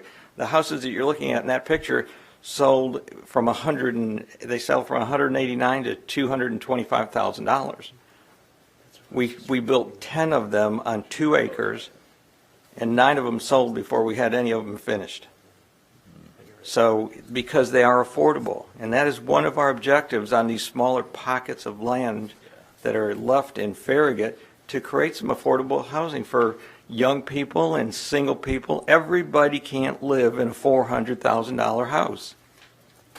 And it's crazy that we don't develop the children that grew up in Farragut and get out of college and get married. You can't buy a house in Farragut Yeah. unless they buy an old home that is in poor condition that they have to fix up, and everybody's not handy. And fixing up an old house is expensive. So one of our objectives in this is that, because in like open space, if we did this on 2 acres, 10 houses on a little over 2 acres, if you had 50% open space, it's gone again. And those little pockets of land that are around Farragut where you could tear down an old house and put 10 or 15 houses on it, they're going to sit there forever because you cannot afford to develop them. So we want to be as flexible as possible, but I want you to know that our objective is to create something that's attractive and affordable. And Mark might not like front entry garages, but I'm going to build about 75 houses with front entry garages this year, and they all sold. And they sell up to $500,000 and some $1,000. So to sit in here and say, well, we don't want front entry garages, that's not what the market is. And this stuff's pretty attractive for the price. It's cute. If I had a young child or something that wanted to move into, and they get granite countertops, they got 9-foot ceilings, 6-foot windows for $200,000. We've got to be able to create some of this inside the town of Farragut. I would be, I'm open to this idea. It kind of fits in with our land use plan of promoting different housing types. I would rather see us have a different district for it, either an overlay district or R5, amending R5. I don't want to make R4 be something that's trying to capture so much that it becomes unwieldy. Because if we have a separate zoning district for this, then we have an opportunity to craft it correctly and make sure that we're putting it where it would be most suitable. I agree that we are looking to attract younger families. Younger families don't want big yards anymore. They don't want the single on an acre or even a half an acre. They like to have little to do. If it takes them 20 minutes to mow their lawn, they're happy with that, and then they can drop and do and go. That's what the younger kids are doing. They don't want to spend all of their weekends doing yard work. So I can see the attraction of it. I'm not a huge fan of, I've gotten used to side entry, but I get what you're saying. And I'm certainly open to this idea, but I don't think it should be an R4. I kind of like the idea of an R3 OSR, and according to my calculations, an R3 allows for a little over 5 units per acre, 5.125, if you got to know exactly. So if we did an OSR that would basically follow the same density principles as the R3, I think there's a lot of opportunities, and I do agree with Bob. I think that the open space is critical, and I think it should be usable, not just thrown in every corner. But I do think that 50% is too much open space to require out of somebody. I'm a little concerned about 75% lot coverage, but I think there's probably some room in there to try to be able to attract builders and developers to create some more affordable housing and get some more density. And there's lots of infill parcels that are available that have kind of older, maybe dilapidated houses that, a lot of us would like to see redeveloped into something. And quite frankly, until the point is that the land is worth more than the house on the land, it's not going to get redeveloped. It's going to sit there just like it is, and maybe we get lucky and somebody move into it and throw a bunch of money at it and remodel it, or maybe it just continues to sit there. But it sure doesn't meet any of the goals that we have in the land use plan to try to attract some different folks that maybe couldn't afford to live in Farragut, that we'd like to be able to live in Farragut, and they come and spend their sales tax dollars here. Sure. So I do think that there are some ways to hold true to our principles and our philosophies while allowing for some other and new kind of innovative housing types. Bob? Can I add one thing to your statement? Regarding open space, if your density is pinned per the zoning, and your setbacks and lot dimensions then control your density, no matter what the book says your maximum density is. So whether you say to have 35% open space or 50% open space, if I can only get X number of lots, and my product needs a lot with the setbacks to be so wide, obviously I'm trying to minimize my infrastructure costs, so I'm going to cluster those together. Then the open space happens, because you're not going to have a 50-foot wide lot that's 300 foot deep. You're going to put that in open space, and the activity trails we spoke of earlier is going to happen. Certainly you need something in the zoning that says you have to provide open space, but under your current zoning like R3, the book says 5 units an acre, but it's a minimum lot width of 75 feet. Right, and that's obviously not going to work. You can't get more than 2.8. Well, just like our units an OSR acre. that we have now, we basically throw out the lot width and Exactly. say so you can follow your density. So that's what I'd be advocating. Now there does become Right. a point I'm with you. where it's just you guys are dealing with basically 40-foot wide lots, 30-foot wide houses, and I know it's a challenge to design those on those 30-foot floor plans, but they do work and they are desirable, and you've shown a track record that they sell. No, in the picture, the lots are 35 feet wide, and the homes are 24 to 25 feet wide. And we want the houses to be 10 feet apart at least to eliminate the fire code requirements for firewalls, which also increases the cost of the house, and then somebody can't afford it. So it's, we're walking a fine line. We want to make them affordable. We want to make them attractive. And if you keep that more than 10 feet apart, it doesn't matter how big your lot is, because you got the houses 10 feet apart. Right. If you can design the right product, which we. Is that the residential fire code distance is 10 feet for residential fire code? Yeah, if it gets 10 feet or closer, you have to build a firewall, which is a little pricey. Yeah, you can't have Are any these openings. basically zero lot line homes? No, ma'am. 5 foot offset. Yeah, we have on this particular, we had 5 foot offset. We had to stay 5 foot from the property line, which we wanted to be 10 feet apart anyway. But you could do it, zero lot line sounds kind of cool and stuff, but it doesn't matter where you put the house on the lot as long as they're the same distance apart. And when you're talking about a smaller lot, zero lot line only helps you if you want to attach the things. That's the only time zero lot line. So zero lot line sounds a little sexy and stuff, but it really doesn't do you any good. It's more important is how far my house is going to be apart when I put them on these lots. And the OSR actually provides for that because it doesn't give you, under the current OSR you have, which is R1 only, but it has a minimum separation between structures, not a minimum side setback from the property Exactly. line. So I can do 2 feet on this lot, but then I have to do 18 feet on the other side. It's a combination setback. You got to add them Right. both up to get the minimum. Right. I understand the economics of this, but I don't know why we would want to make an R overlay, or a 3 overlay rather than a separate zoning district. Well, that's something to talk about. I mean, that was just one of the options. I just think we just Or you get may not too even want confused that. when I we. mean, Well, that's when you do an overlay, you get an opportunity to cluster more than you would in a regular zoning district where you have setbacks and it gives you a little bit more flexibility to cluster and create a bigger open space in one certain location as opposed to spreading your open space out. And Can't you accomplish that by just a separate zone? You can. Yeah, there's different ways to do it. I yes. just think it gets confusing to me, maybe because I haven't mastered all this yet, you know. Well, the OSR was a philosophy that we adopted a number of years ago, probably 06. And it was just something that now we're kind of used to that OSR. The idea is to take the template of the base zoning and then apply some other principles. One of them is to dangle a carrot in front of the developer and say, hey, we're going to allow you to cluster and go to much smaller lots, but your base density is the same. Well, And so there's a little bit of push and pull there.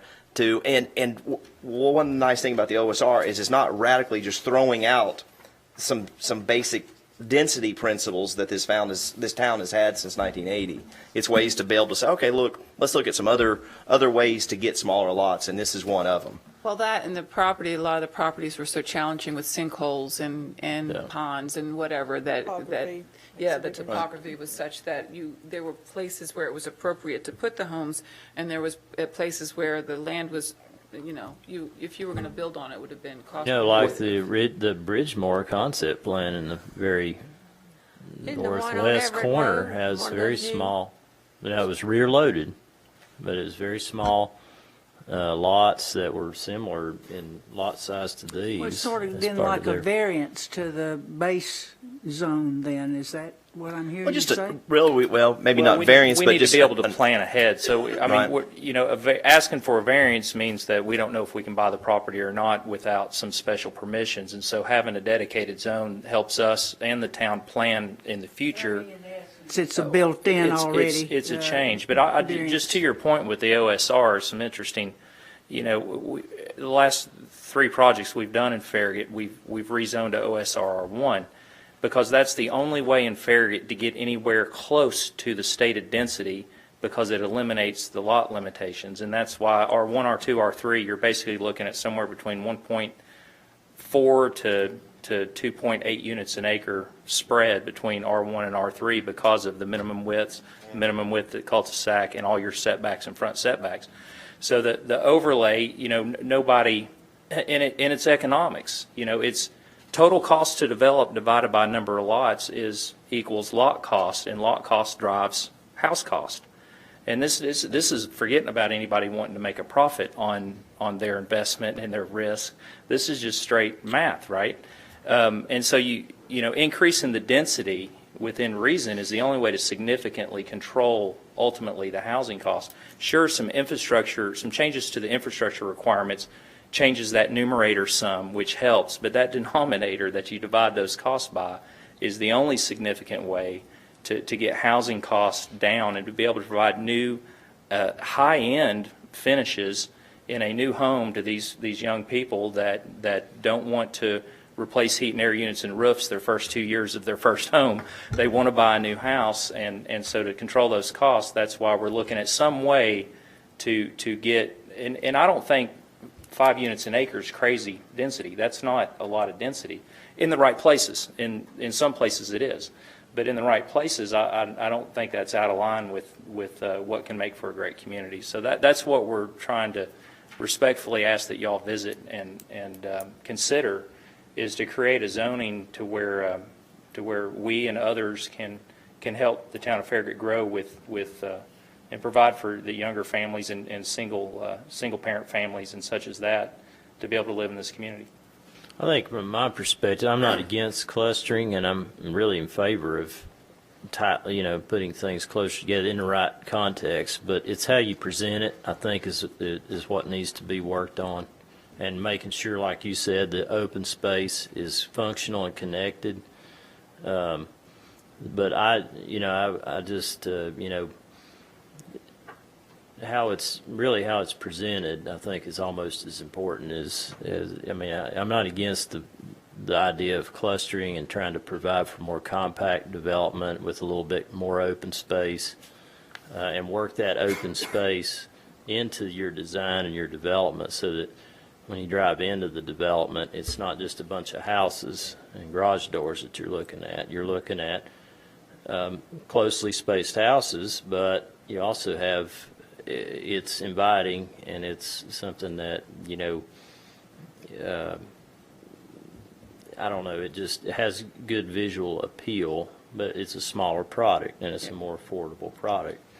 Well, that's what, when you look at R4, we do have those requirements that two houses can't, or two units Yeah. can't have the same, more than two units in a row, and Stuff more, like they can't that. be the You same. can offset Yeah. the houses, so that Giving the it garage visual doors interest. Yeah. de-emphasized if you have a front entry garage and things like that. why Provide whatever- variation in the Yep. setback, Yeah. of the houses themselves.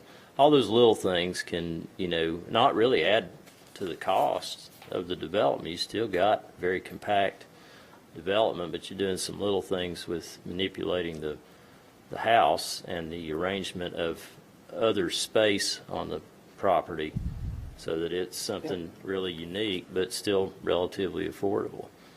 Which is another reason why I think we need it in its own, whether it's an overlay district or reworking of another R5 or what have you, that we are paying attention to the challenges that are going to come with houses that are. If we can get more density and really have a much smaller footprint of developed area and preserve a lot more open space, then, I think that's a great thing. They're still getting a lot of density. They're providing for a product that is more affordable, and then the community is getting, a lot of open space that's preserved and worked into the development.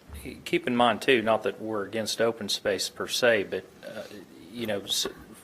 the 7.6 acre tract that we would like to develop that's in the town of Farragut, into something like this, it's been a hayfield for the last 45 years. So we can dedicate open space, but it's not treed. There's no environmental, there's no creek, there's no stream or pond. The only pond will be the detention pond that will be required to build to meet the stormwater regulations. So, Make an attractive detention pond. well, sure, and y'all have landscaping requirements around the pond and stuff like that. I just didn't, a lot of times when I say open space, it's like what we have what we provided at Sheffield or Briarstone or other places that are, wooded and treed and all that. I just wanted to, these type of developments wouldn't go on 50 acres. That would be way too many units. They're going to be on 5, 7, 10 acre tracts that may be, from fence row to fence row has been a mowed hayfield for the last 30 years, and there's not a tree on it. So I just wanted you to keep that in mind, because if you say, well, it has to be open space, but it needs to be pretty, so you need to put $400,000 worth of trees in the ground, well, then it's not affordable anymore. So These are all HOA controlled. That's a requirement of ours. That they have an HOA. certainly, because they have to maintain the pond. And I'm glad you mentioned that. I know amenities and obviously pedestrian ways or green space or even a large field for the kids to go play ball in are great. A lot of times when people say amenities, they start thinking clubhouse and pool. Well, if you don't have at least 60 or 70 residents in there, then the monthly dues are almost greater than their mortgage to try to maintain it. So we just have to keep that in. Yeah, I wasn't asking for a clubhouse. I think walking trails are perfectly acceptable. Yeah. Well, even a field can, once the Absolutely. HOA takes it Yeah. over, Absolutely. they can Wildlife plant trees or put area, benches yeah. in, or Or go play soccer on Yeah. Saturday afternoon. Yeah. So, yeah. I don't want us to lose sight of the affordability side of this. I do think that is something that the citizens of this town asked us and charged us with in the land use plan. And so, as much as I like the rear-loaded garages in Park Place, you do have to keep in mind you're doubling the price of a product. Now, maybe those houses are a little bit bigger square footage-wise, but you're going from a $250,000 product to a $450,000 to $600,000 product. And so, yes, in a perfect setting, side entry or rear entry garages are by far prettier to look at. But when you're trying to use real narrow lots, and especially trying to design houses that are 25 feet or 30 feet wide, there's just not that many ways that you can design it to make that garage as de-emphasized as possible.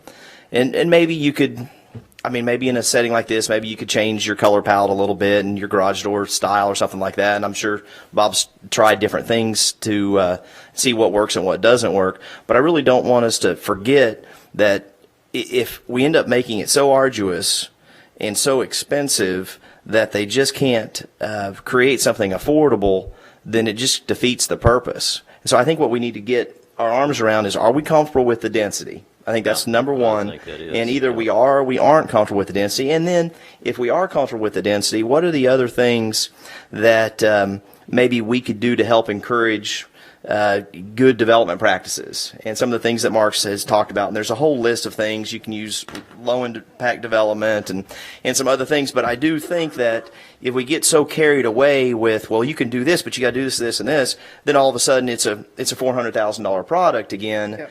And we might as well just stuck with the zoning where we are today.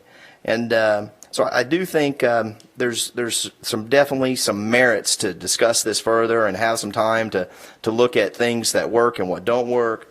Obviously, somebody that's done it and have been able to use kind of guinea pig subdivisions and see what things as far as sidewalks and amenities and street width and all the other things we've talked about tonight, that I think that there's a real opportunity here. And maybe we have a minimum size and a maximum size. So we may not want to see this on 50 acres. Not that there's a lot of 50-acre parcels left, but so we may want to say, this is a great infill product. This really works well from 2 acres to 10 acres.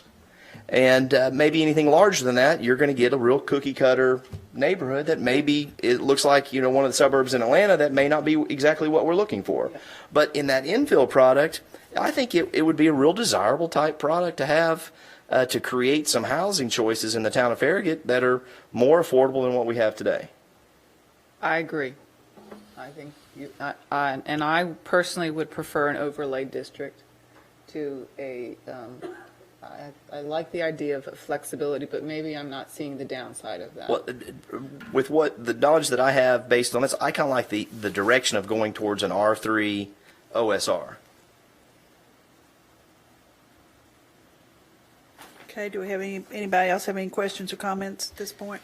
So it sounds like from this, I'm sorry, go ahead, Ed. I'm sorry. I just had This one process comment. is, We were talking as about, Bob probably backloaded knows, is garages, not, sidewalks. is going to take a few months to go through all this, because this is I'm sorry, Ed. I'm sorry. Yeah, go ahead. But anyway, we're talking about backloaded garages and side-loaded. Those only work where the terrain forces it really. Otherwise, you get, you can't even get into the back garage without a alleyway, et cetera. And that's an expensive proposition. It's not useful. Well, I think there's things you can do with the front entry setting that would help with the curb appeal. Offsets, like say, look at your driveway widths. I mean, you really need them as that wide. Right.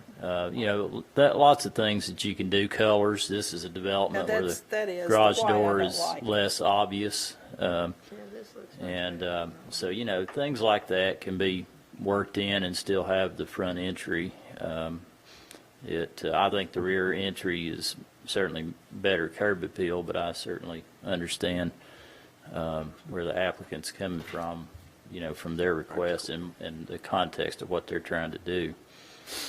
Well, it's obvious to me that in this picture that's on the screen now, that brown garage door is much more appealing to me than a white door or Yeah, a things like off-white door that, sticking out like a sore thumb. yeah. De-emphasize that. Yeah.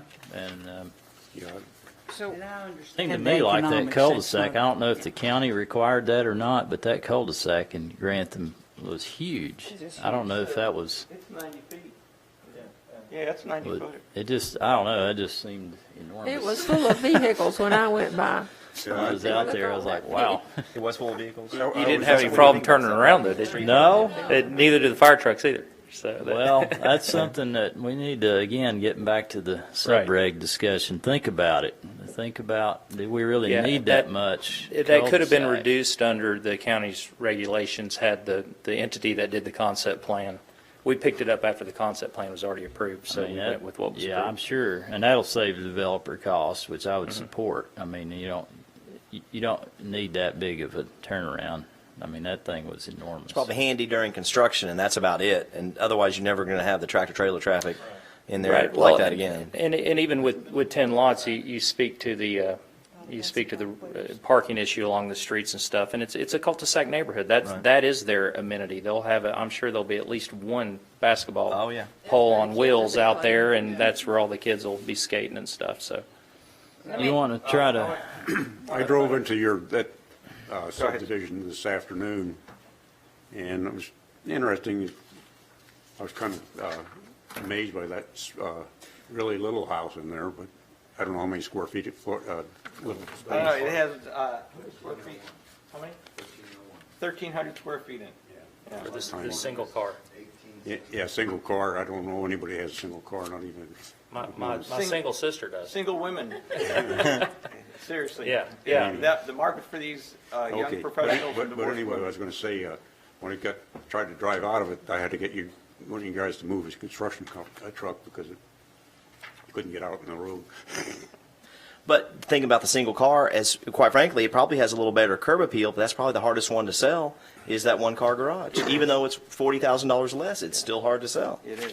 And so we got to think about that. Folks want two-car garages, and you're going to have to look at them. We just got to figure out a way to make them as pretty as possible. Yeah, if I had to do over again, I'd put a two-car garage one on that lot because it's the only one that has sold, but it's 189.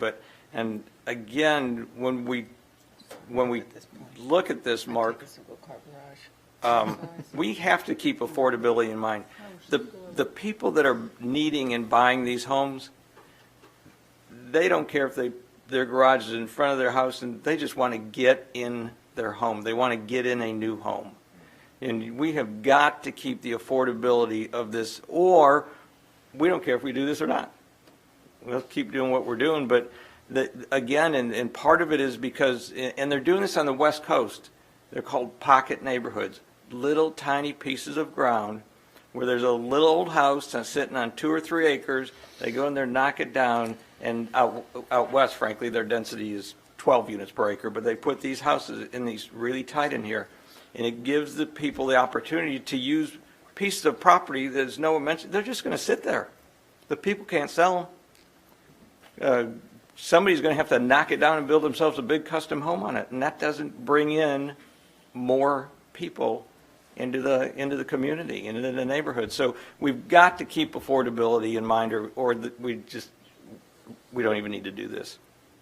okay, thank you. so you want to try to look at the R3 overlay approach or I would like to. something like So are that? you I also like the gonna look- idea of the 2 to 10 acre. Yeah. Limit, yeah, that's one of the things. Yeah, no, definitely no more than that. So help me understand real quick. These new developments, these pocket developments would be R3 OSR. That's what we're looking at. Well, I mean, not Could necessarily. possibly be. We're not necessarily saying, hey, every infill lot around the town of Farragut would be a appropriate candidate for an R3 OSR. You still have to look at contextual zoning around it. Because all of a sudden, if you got all R1 zoning around it or some other zoning around it, you may say, may nah, not maybe be that's not the appropriate, most appropriate yeah. way to feather the density. But I think there's a lot of opportunities that it does make sense. Obviously, going into, I'll pick on Fox Den. Just because there's a 2-acre lot in Fox Den doesn't make it a candidate for an R3 OSR. Now, granted, they have deed restrictions and covenants and so forth that would prohibit this, but there might be, maybe Steeplechase might be, one of these older neighborhoods that for some reason there's not a deed restriction. So, yes, it would be something that under certain scenarios, like this one on Campbell Station, I think the infrastructure is there. It seems like it makes sense. It's not a local. I mean, I can't remember what Campbell Station's classified as, but it's probably either a minor or major arterial. It's minor up there, yeah. And so, And it backs up to commercial. Right, and so you got these contextual issues that where there are infill parcels that it makes sense, and that's why I think it would be important to put a maximum on this, and just because we don't want to get accidentally carried away and end up with. No, I mean, absolutely you get not. 5 units an acre times 20, you're putting 100 homes on 20 acres, which hadn't really happened in the town of Farragut, maybe in attached. But and so we do need to be careful about getting too terribly carried away with the maximum size. So that's why I'm kind of thinking like that 2 to 10 off shooting from the hip. That seems like what makes sense. You bring up an interesting point, though, to consider. You said you've done that in R4 with attached housing with quadplexes and triplexes. With the density, yeah. So what would be the difference of having that same density but single-family detached? Because they could never, unlikely they could reach that mathematical density with all the other constraints with the overlay and the open space and the setbacks and all that versus attached housing. But it's the same number of units, same number of cars, same number, I think how it's used would concern me.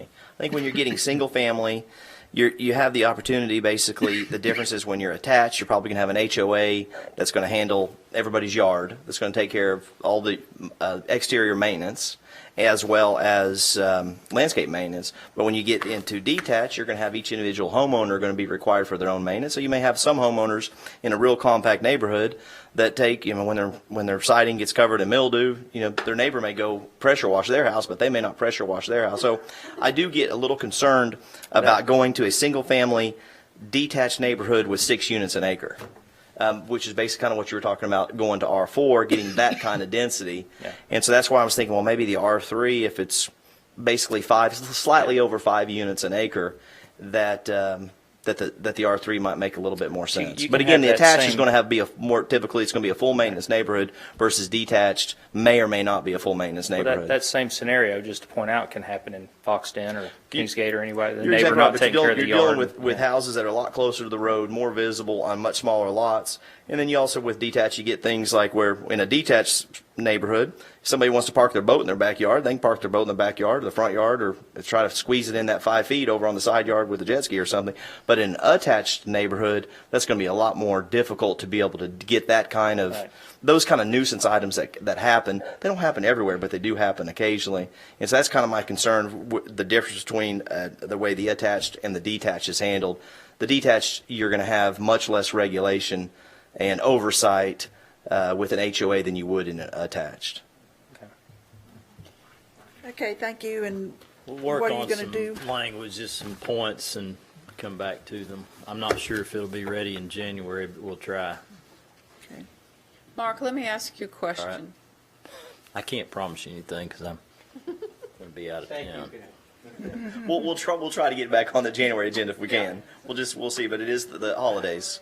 Mark, let me ask you a question with regard to the subdivision regulations and anything that we're going to, I assume you'll put in, you're probably looking at some language to give us some flexibility on street design.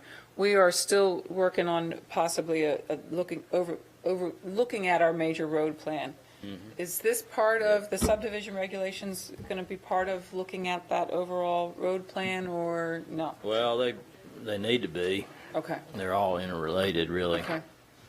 Yeah, we're going to be looking at cross sections, complete streets, and things like that. Okay. Okay, Yeah. item number 9, discussion and public hearing on amendment to the Farragut zoning ordinance, Chapter 4, Section 20, parking and loading to provide for new requirements associated with off-street parking. We've discussed this a few times before. About this last month is in a larger discussion about our architectural design standards. We've had some challenging aspects of the standards that we talked about. One of those from a site perspective was situations where there was a lack of flexibility in parking provisions, or somebody tried to propose way more parking than what was required. We looked at last month a number of, and I'm not picking on anybody, these sites did what they did and they were approved, but they're, just the visual impact of surface parking, the financial impact of surface parking, the stormwater impact of too much surface parking. You've got a lot of wasted space. The town does not have that much more commercially zoned property, and we, at least in the staff's opinion, need to be very smart with how in the provisions we have in our ordinances as to how people develop in the future, and to give them more flexibility, and to put in place some additional requirements if somebody wants to try to go way above, for example, in the parking requirements. And here's some sites. Home Federal Bank has over twice as many parking as is required, and you can see that that's being heavily used. You got the old outlet mall off Outlet Drive. Here's an example of a development. I believe that they wanted to actually lower the parking from what was required, but they put in what was required when they redeveloped. Jeez. And you can see that just trying to blindly meet the letter of the law without really, questioning what you're doing can create a situation where you got a lot of wasted real estate. And this is all a big cost for the town, because all these surface parking areas that are underused a majority of the year is valuable land that could have a building on it that's generating tax dollars. So you can find these kind of developments throughout the town, throughout the whole country, really. Here's Ingalls. You can see that eastern part is completely vacant of parking. You could put 2 or 3 buildings in there and be generating a lot more tax revenue for the town. Old Kroger, again, another one. You can have liner buildings up near Kingston Pike, and you wouldn't need to add any more parking. So what we're trying to do in Ordinance 1627 is to look at our parking and loading section as a whole. And when I really started going through this, there were so many things to amend or try to amend that we just decided to completely replace Chapter 20 with a new a new chapter with new provisions. And really the intent basically is to provide a lot more flexibility and give people the opportunity to demonstrate, if they don't need as much parking as the town requires, that we can allow them to lower their parking. Or if they go way above what we require, they need to document that need and demonstrate the need for that, not based on 1 or 2 days a year, but based on how the parking lot is used, during most of the year. And if they are going to go above 10% above the required, then they're going to have to provide some visual and stormwater enhancements. Add additional interior landscaped islands, make the additional parking areas and aisleways permeable pavers to address the stormwater impact. So those are things that are in the language. Just some of the things, just in summary of what's in here. We've added some section headings to make the information easier to find. Added flexibility to reduce the required parking. Provide standards for an applicant to justify where they're exceeding our parking requirements. Our parking requirements are industry-based or national standards, so if somebody's trying to go way above, they need to be able to prove why they need that additional parking. And then provide visual and stormwater enhancements when they do that.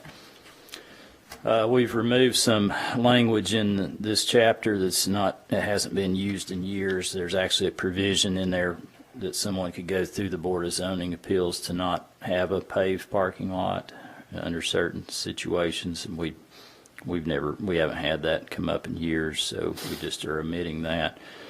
We're providing for an opportunity, not a requirement, but an opportunity for someone to use compact car parking spaces. It would need to be in a designated portion of the parking lot and signs so that people know where it's at.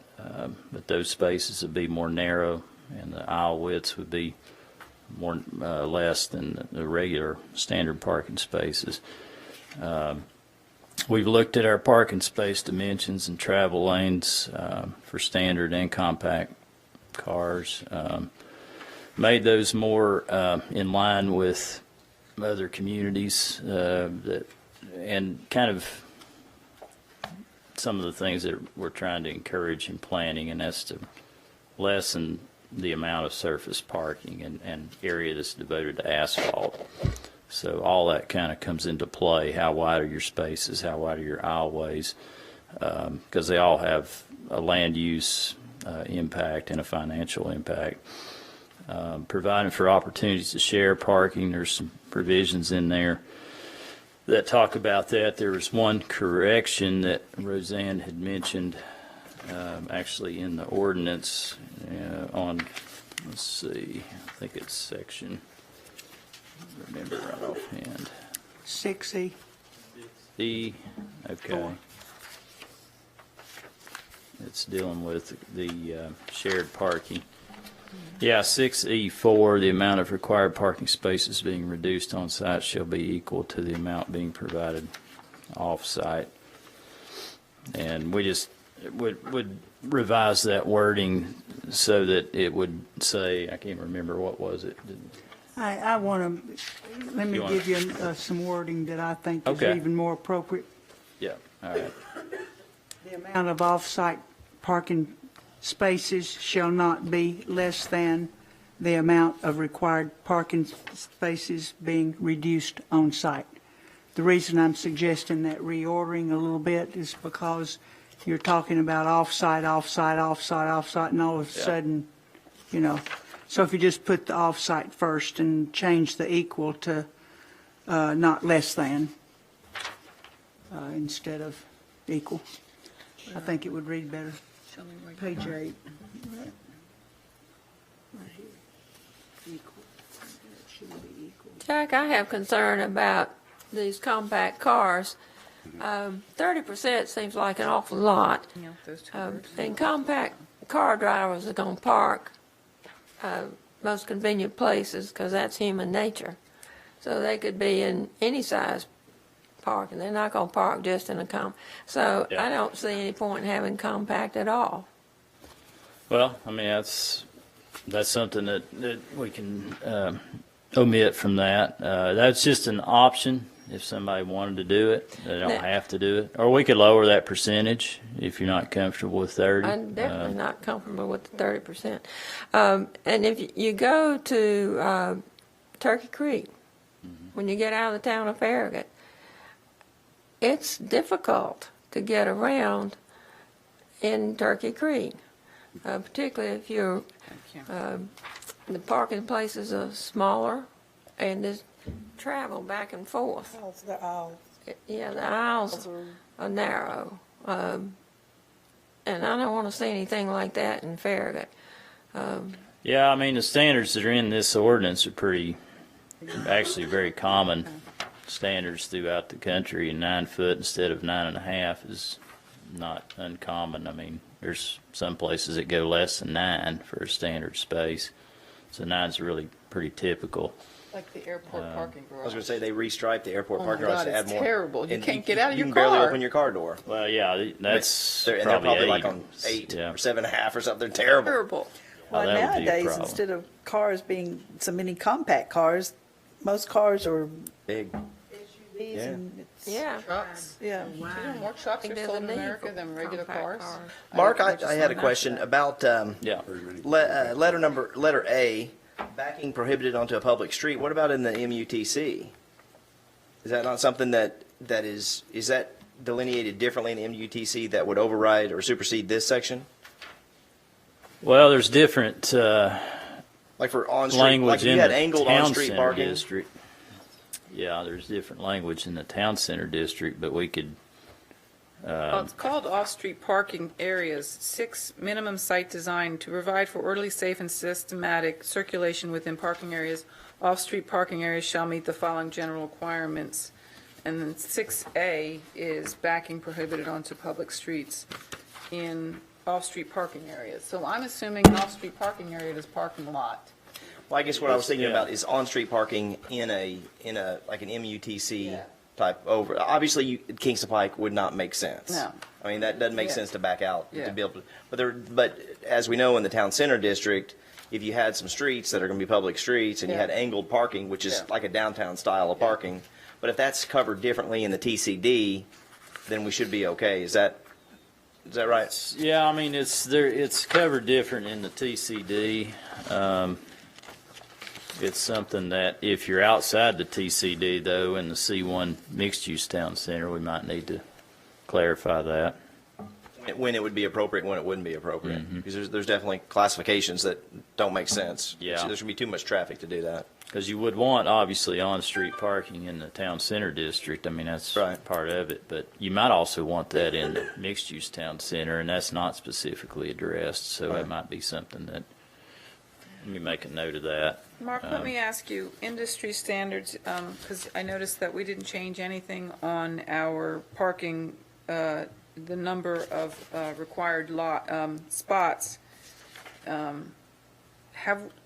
Are there any new standards that are there, I guess, townships like ours, where we're trying to not have these massive parking lots?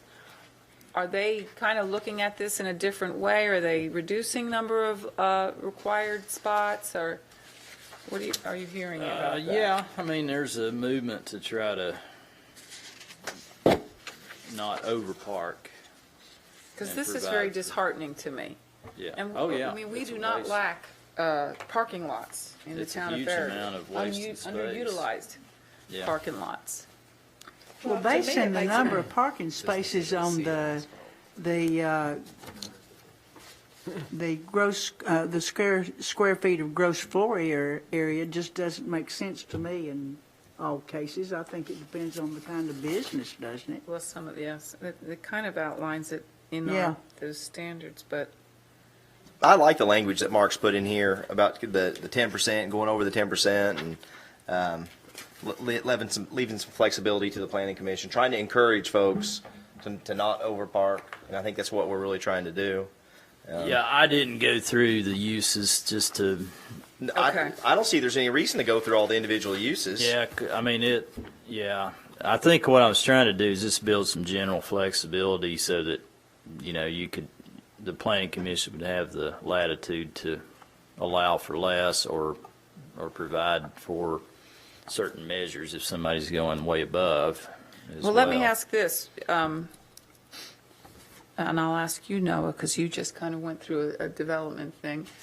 What if we thought about restricting the size of buildings in C1 and left like big box to C2, with the idea of that we would have more ability to control where these big parking lots end up? Do you know what I'm saying? Yeah. I'm thinking, all of a sudden, you just got to be careful. All of a sudden, wasn't Costco a C1, not a C2?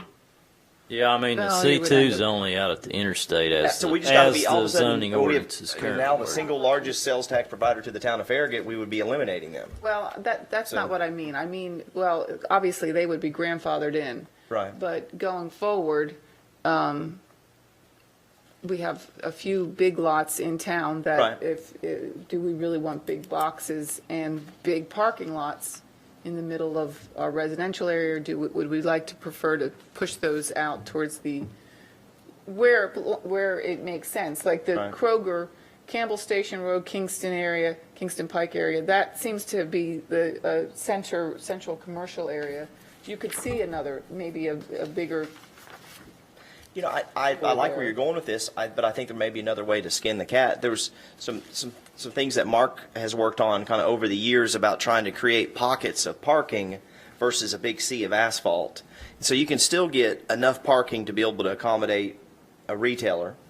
And, you know, I'd hate to, I'll pick on Lowe's because Lowe's is not in the town of Farragut, but if Lowe's wanted to come in and they wanted to go to Brooklawn over by Kroger, and we said, well, you can't go to Brooklawn because you're too big, you know, I think we're maybe missing it, but there may be a way. Obviously, when we look at the old Kroger shopping center, that predated a lot of our landscaping ordinances as far as having the landscaped aisles on every other aisle, and maybe even some landscape island widths and so forth.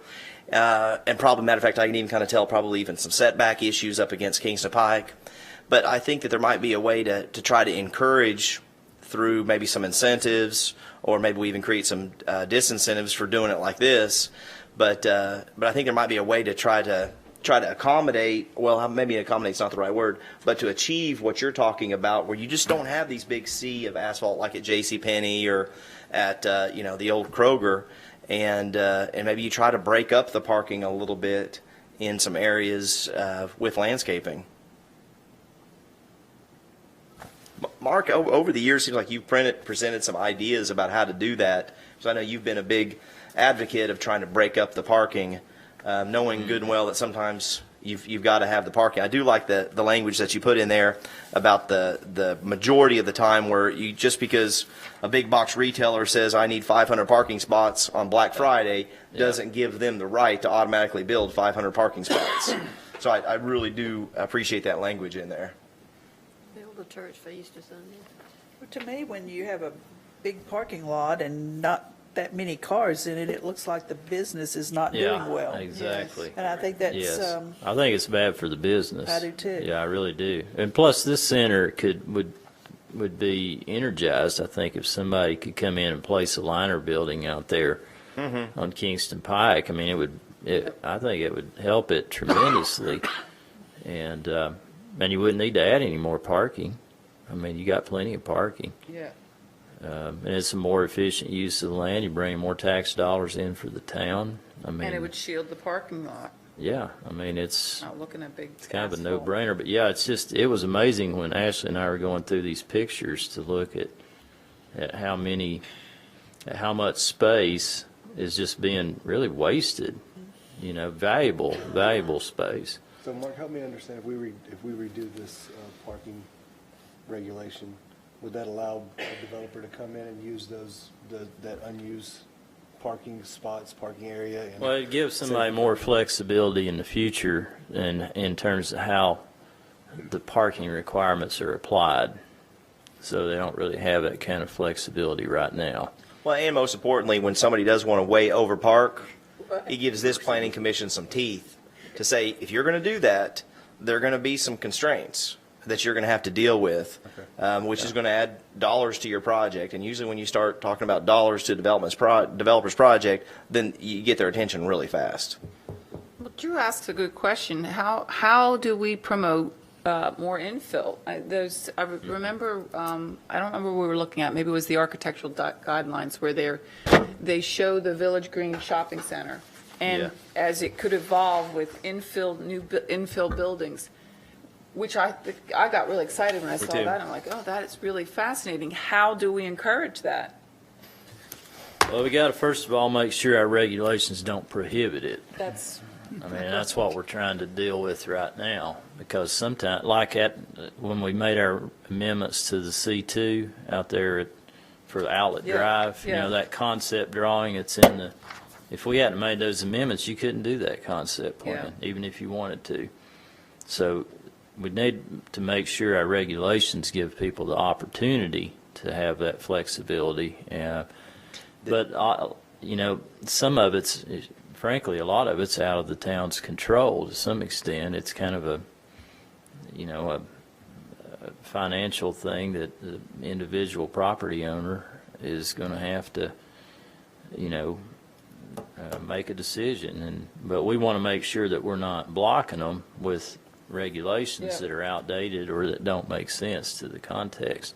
And these changes right here are kind of the first step into Okay. creating the flexibility. For instance, in that parking lot, accommodated a Walmart, the old Village Green parking lot, and they wanted lots of parking.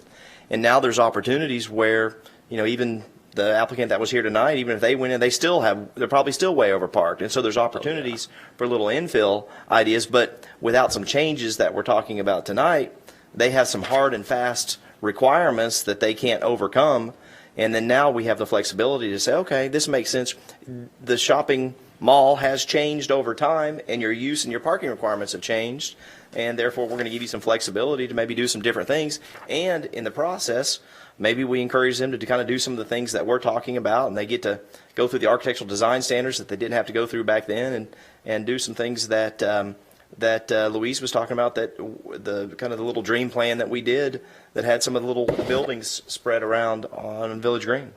This will be the first step of that process. Yes. It's one step of many. Obviously, it ultimately comes down to dollars and cents. You've got to have a landowner that's willing to make some changes and do some things that are differently. And if they've got a shopping center full of tenants that are paying rent, they're probably not going to do anything. But if you've got some empty shopping centers like we do, the old Kroger and the old Ingles, you got some folks there that they have a real incentive to eventually they want to get that off of a rent roll that shows no tenant in there and not producing any income. And so they want to figure out a way to attract tenants. And one of the ways they could attract tenants is rehabilitating the building. And that's when they would come back to us, and Mark could say, well, I think you're overparked. Why don't you look at some options that you could do on this particular site? And maybe we get rid of some of the parking, or maybe we don't. Maybe you get another, kind of big box retailer that goes in the old Kroger, which would be disappointing, but it is what it is. I'd rather have somebody in there than not anybody in there. And we can't do anything with the parking, but at least we would have the flexibility to say, hey, we know our parking requirements say this, but now we have some flexibility and kind of some jurisdiction with staff and the planning commission to be able to look at some gray areas that may or may not work for your situation. Well, let me ask you this. How did you come up with the 30% as the required amount of off-street parking that may be shared with an adjacent use? Is that an industry standard for? Yeah, I mean, it's a common standard. Yeah, Okay. you have to have some kind of cap on that Yeah. so that somebody's not just trying to completely get out of the requirement to have, because sometimes, you can have situations where that agreement something could happen. Yeah. And you don't want a situation where somebody that has no parking, We've Okay. got some language in there that hopefully will protect the town from that kind of scenario. But, it can happen, so you do have to have some limitations. Does the town have to enforce that? Part of the approval, there'd be a plat, and there would be a recorded covenant in those situations. I don't really see the shared parking provisions being used that often, because there's quite a few requirements they'd have to meet. But at least they have that opportunity, and that could be something particularly around the mixed-use town center, the areas that maybe aren't part of that core development but are near it, or maybe a situation where you got institutional uses next to a proposed commercial development, and there's some timing-related sharing that could occur, and it lessens the amount of surface parking needed, lessens the development cost, the visual and stormwater impacts to the town, and provides for more land that someone could add another building instead of adding a bunch of surface parking. So So are we ready? We're ready with this? You don't need to go back and change anything that we Well, I think discussed? we'll talk about the comments you all have made. I think Roseanne's, and I'll get, maybe if you can give me your exact language, Roseanne, I'll put that in here. I think, Noah, I do need to go back and make sure that we have flexibility that addresses the mixed-use town center, make sure that we don't, that you can park on the street and it's not in violation of anything here. The compact car, I don't know. Again, what we're trying to do is give people the opportunity to lessen the amount of surface parking. That's all we're looking at. We're not saying you have to do it. It would have to be something that is designated, a designated portion of the parking lot, signed for that. You're right. People And compact cars are going to park wherever they want to park. But, you know, it does give someone the flexibility and the ability to say, all right, your employees, for example, you know, driving small cars, you need to park over in the compact car Just put it spaces. at the back of the business. It could be. It just needs to be in an area that's Point back there, designated okay. for that so that your spaces are consistent and your aisle widths are consistent. But we don't have that kind of flexibility now. I think we need it. I think the idea is that basically for every 8 compact car parking spots, you've eliminated the need for one more. Yeah. So the whole idea is to reduce the amount of blacktop. Yeah. And the compact car scenario or option is a way for somebody to help reduce the amount of blacktop. Yep. But I understand that, but to put leaves, it out in a parking lot, I think it's it leaves a waste of time. 20% of parking places unusable because there are people driving bigger cars. Well, and you know, you would hope that the landowner would have a pretty good feel of what their tenant or what their customers want. And if 30% is too much, you know, we would hope that they would say, you know, 30% is too much. I've been down at the Market Square parking garage, Yeah. and those first couple of levels are all compact cars. And if you drive a big car, you got to keep on going up. And now it's not that big a deal because there's an elevator to every level, so really your walking distance is the same no matter where you are. Maybe your drive time might be a couple minutes longer. So I can't really see a downside. Find a place to park. And we're not saying you have to do it. You don't Right. have to provide any compact parking, but it does give you that opportunity to lessen that amount of asphalt and to, again, think about how you're using your surface parking.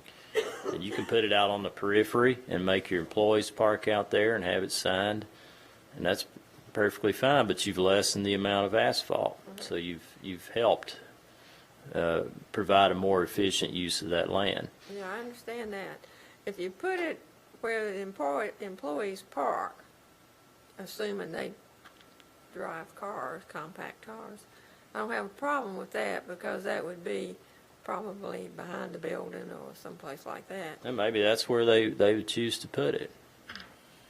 I mean, it could be. 30% of the entire parking lot seems a bit much. Well, we can talk about that percentage. I mean, that's just something that I've seen in some other communities, but I'm not married to that percentage.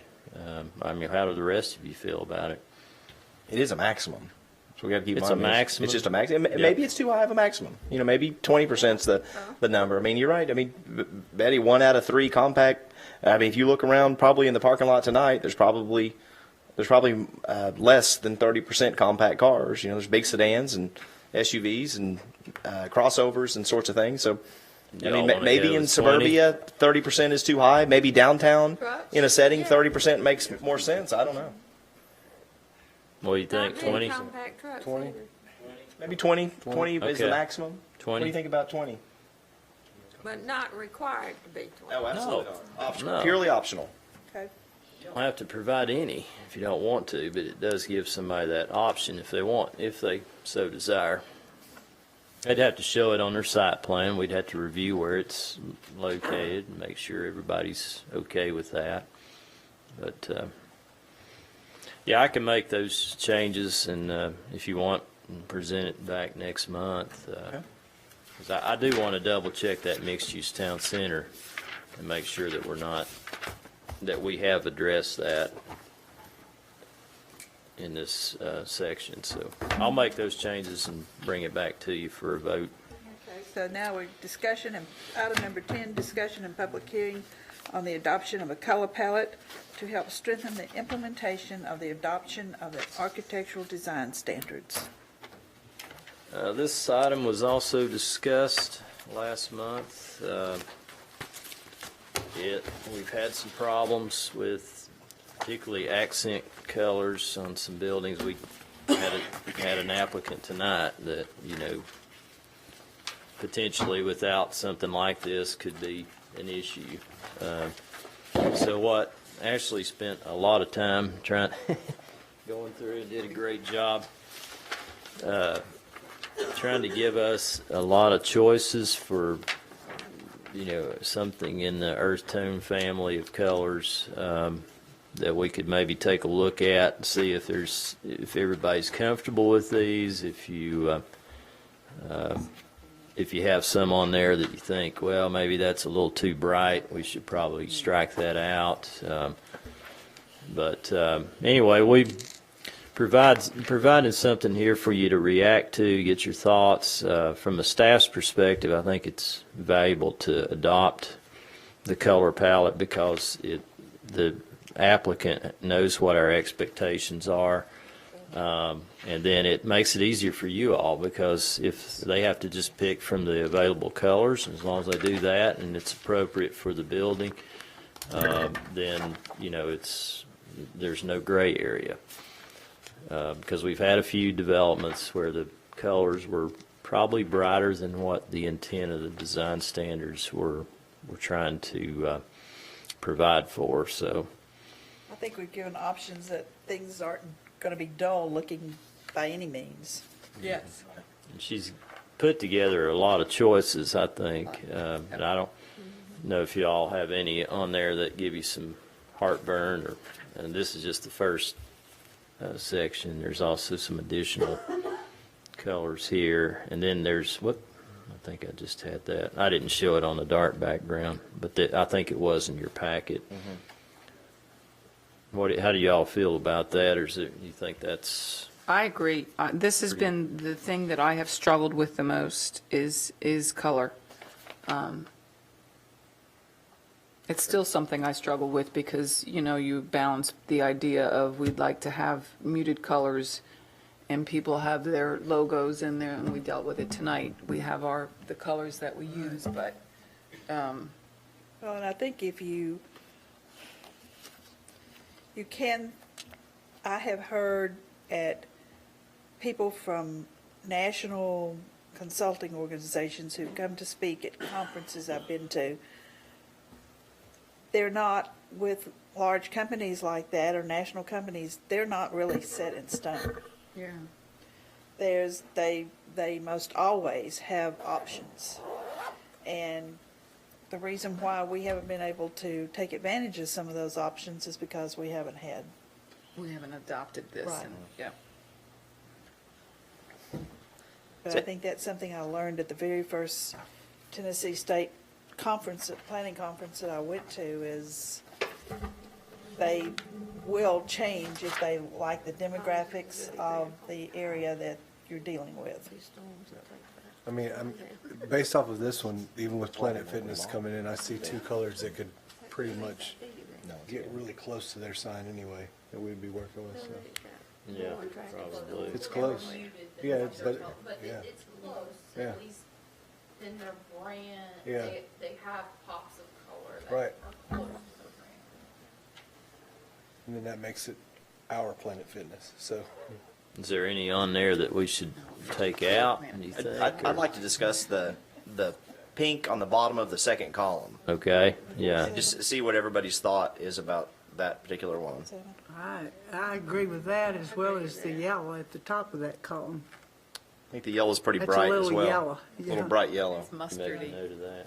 Yeah. Track those two. Well, that's a good analogy. Yeah, it's a traffic color yellow. This one's Everybody's okay with the first column? Yeah, pretty I would much? agree. I don't really. Strike the two on the second column at the top and the bottom. The yellow and the pink, is that right? Okay. They show up different on the sheet of paper than they do on the Well, they show up. screen. Yeah, they probably do. They probably just print different. And then when they get on a building, they're different looking too. Yeah. So it's, Top one is, those two might be. Yeah, fine, but this one looks very what about similar the to third that column? Are you all okay with the colors there? Does that look? Be tough in East Tennessee to get rid of the orange, wouldn't it? Burnt orange, Yeah. isn't it? Yeah, right. It's closer to Texas than Tennessee orange. Yeah. About the fourth column, is it?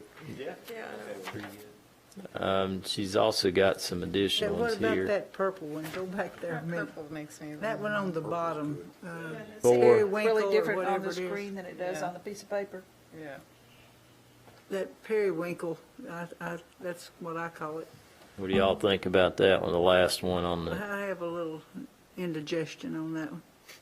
What color are you guys talking about? The purple at the dark- bottom. The The last bottom one right? on the Yeah, fourth column. Yeah. periwinkle is what I call it, rather than purple.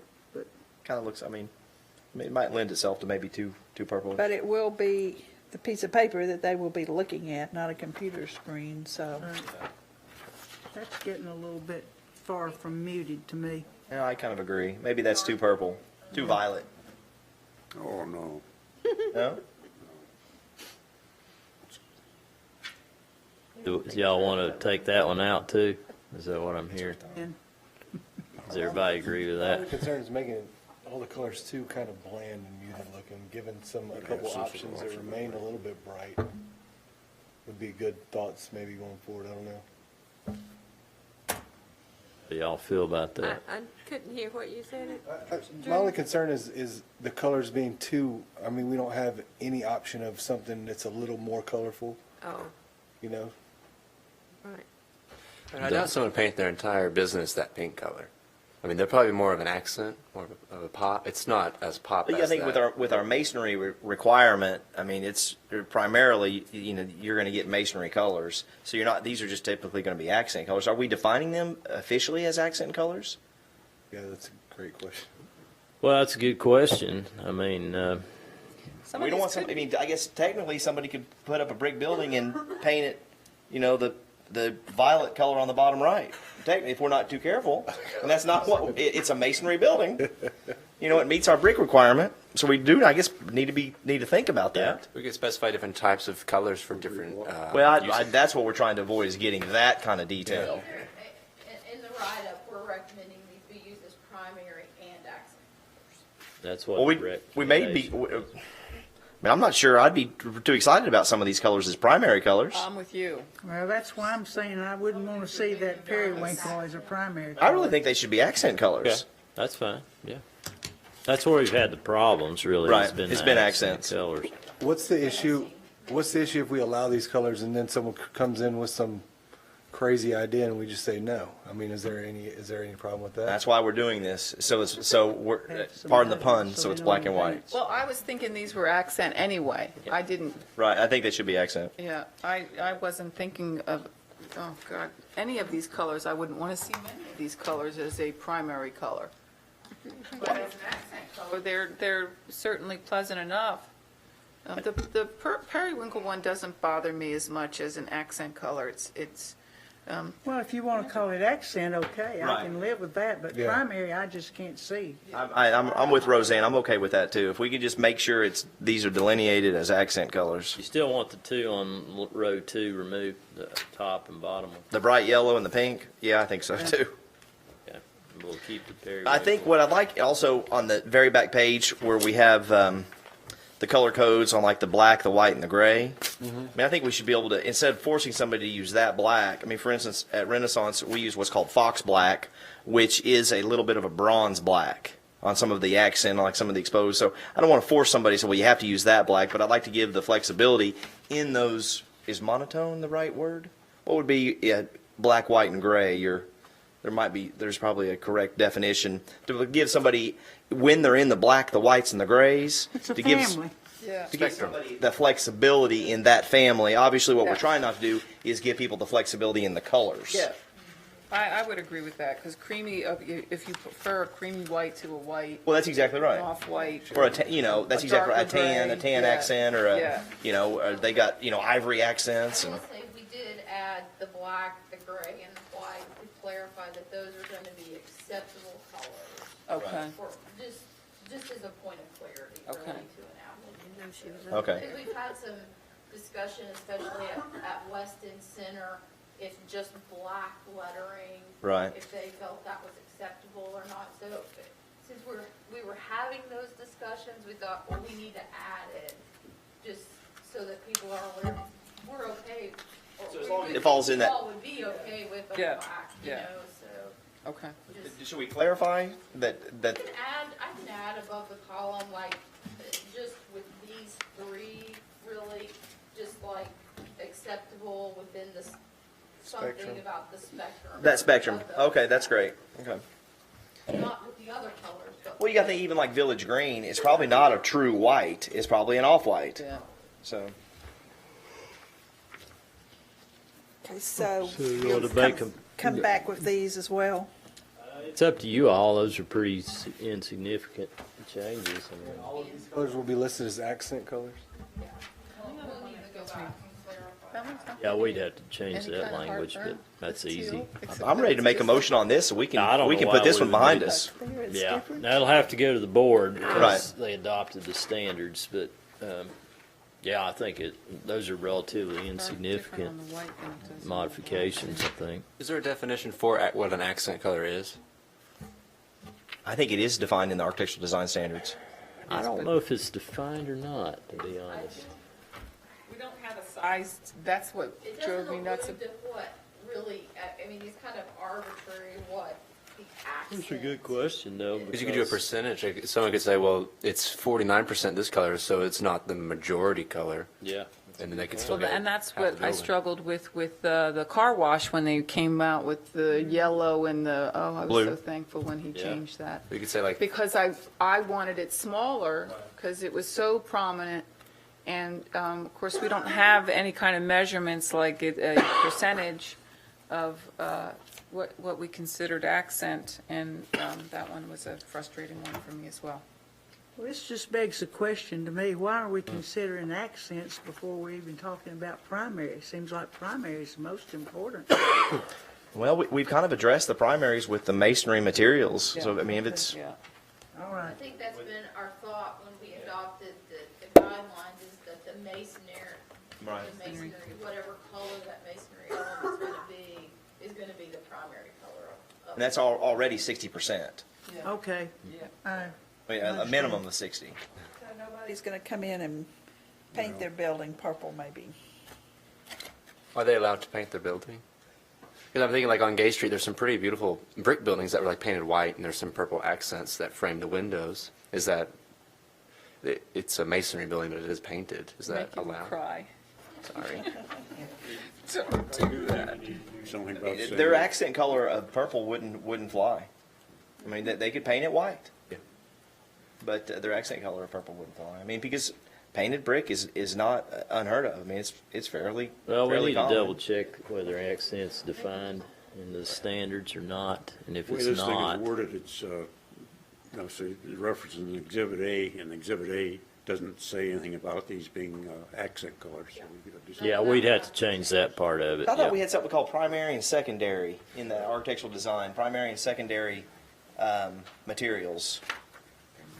We do on materials. Okay. Yeah, definitely on Not on materials. that. Not on colors. I'm not sure. I don't think we do on color. Well, I mean, I'm comfortable with the color palette with a couple of the changes that we've made. Okay. So I'm comfortable making a motion to go ahead and get this one. But if we feel like that we need to work on this some more, maybe we go to next month on it. And if there's some other issues that we're concerned about, I mean, obviously, I think accent needs to be defined somewhere in the architectural design standards.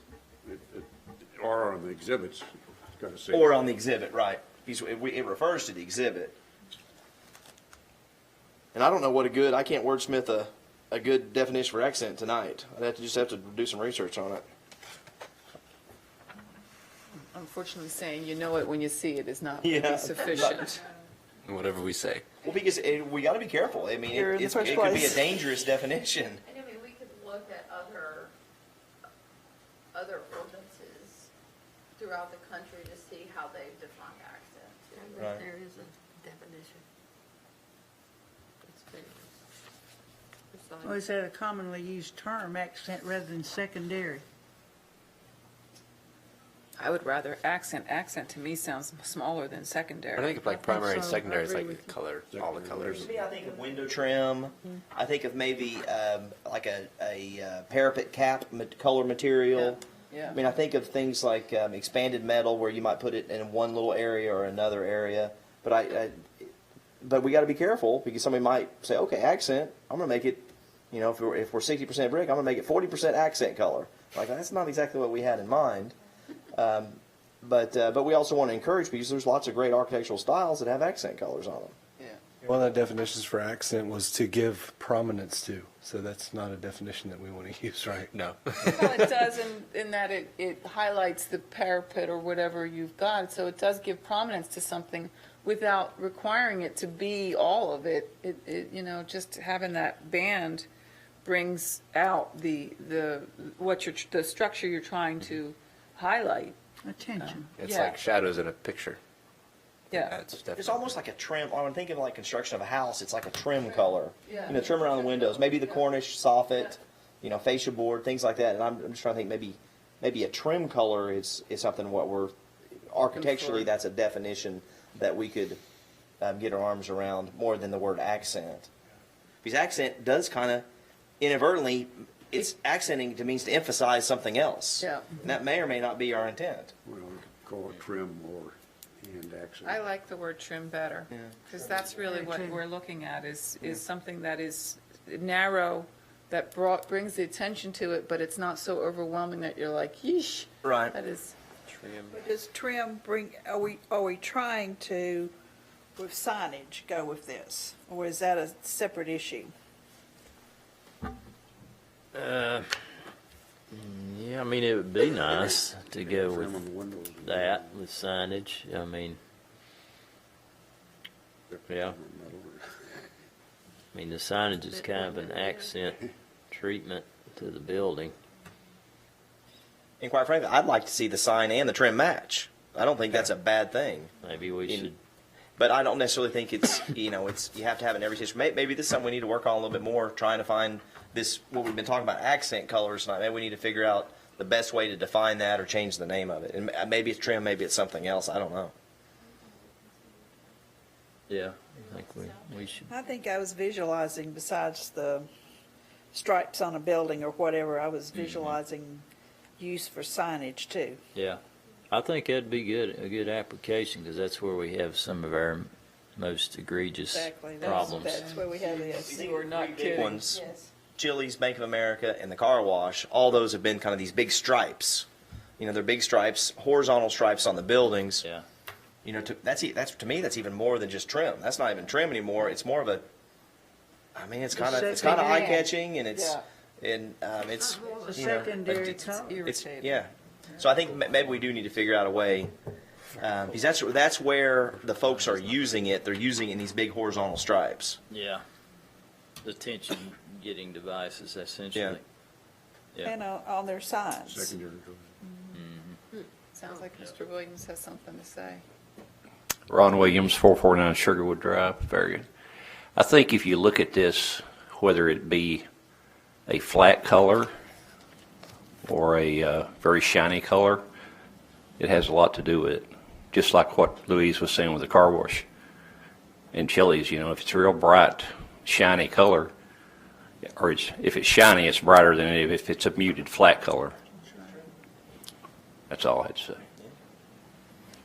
It's a good point. I like those shiny. Yeah, we can work on that a little bit, Glossy. tweak it. We do highlight that these colors are supposed to be muted. That what now? That should, Muted, meaning more flat. yes, gives us a Not little glossy. bit leeway with, Yeah. Well, it's unfortunate that we have to be so specific, Yeah. but learning everything And I'm the hard still way, too. going to bring something about the building styles. I just haven't had time to work on that one. It may be that what we need to do with the building styles is just identify the styles that we don't want. It almost seems like That'd be that easier. might be easier. Yes. We could just go around town. We don't want this, we don't want this. Bollards, the bright yellow bollards at Bank of America. Was that on the plan? Oh, no, I didn't see them. I don't know. I haven't looked at The it. bright yellow. Oh, they're parking spot bollards, and they're big and they serve a purpose. There is a purpose if somebody accidentally puts their foot on the gas of the brake, keeps them from going over the retaining wall.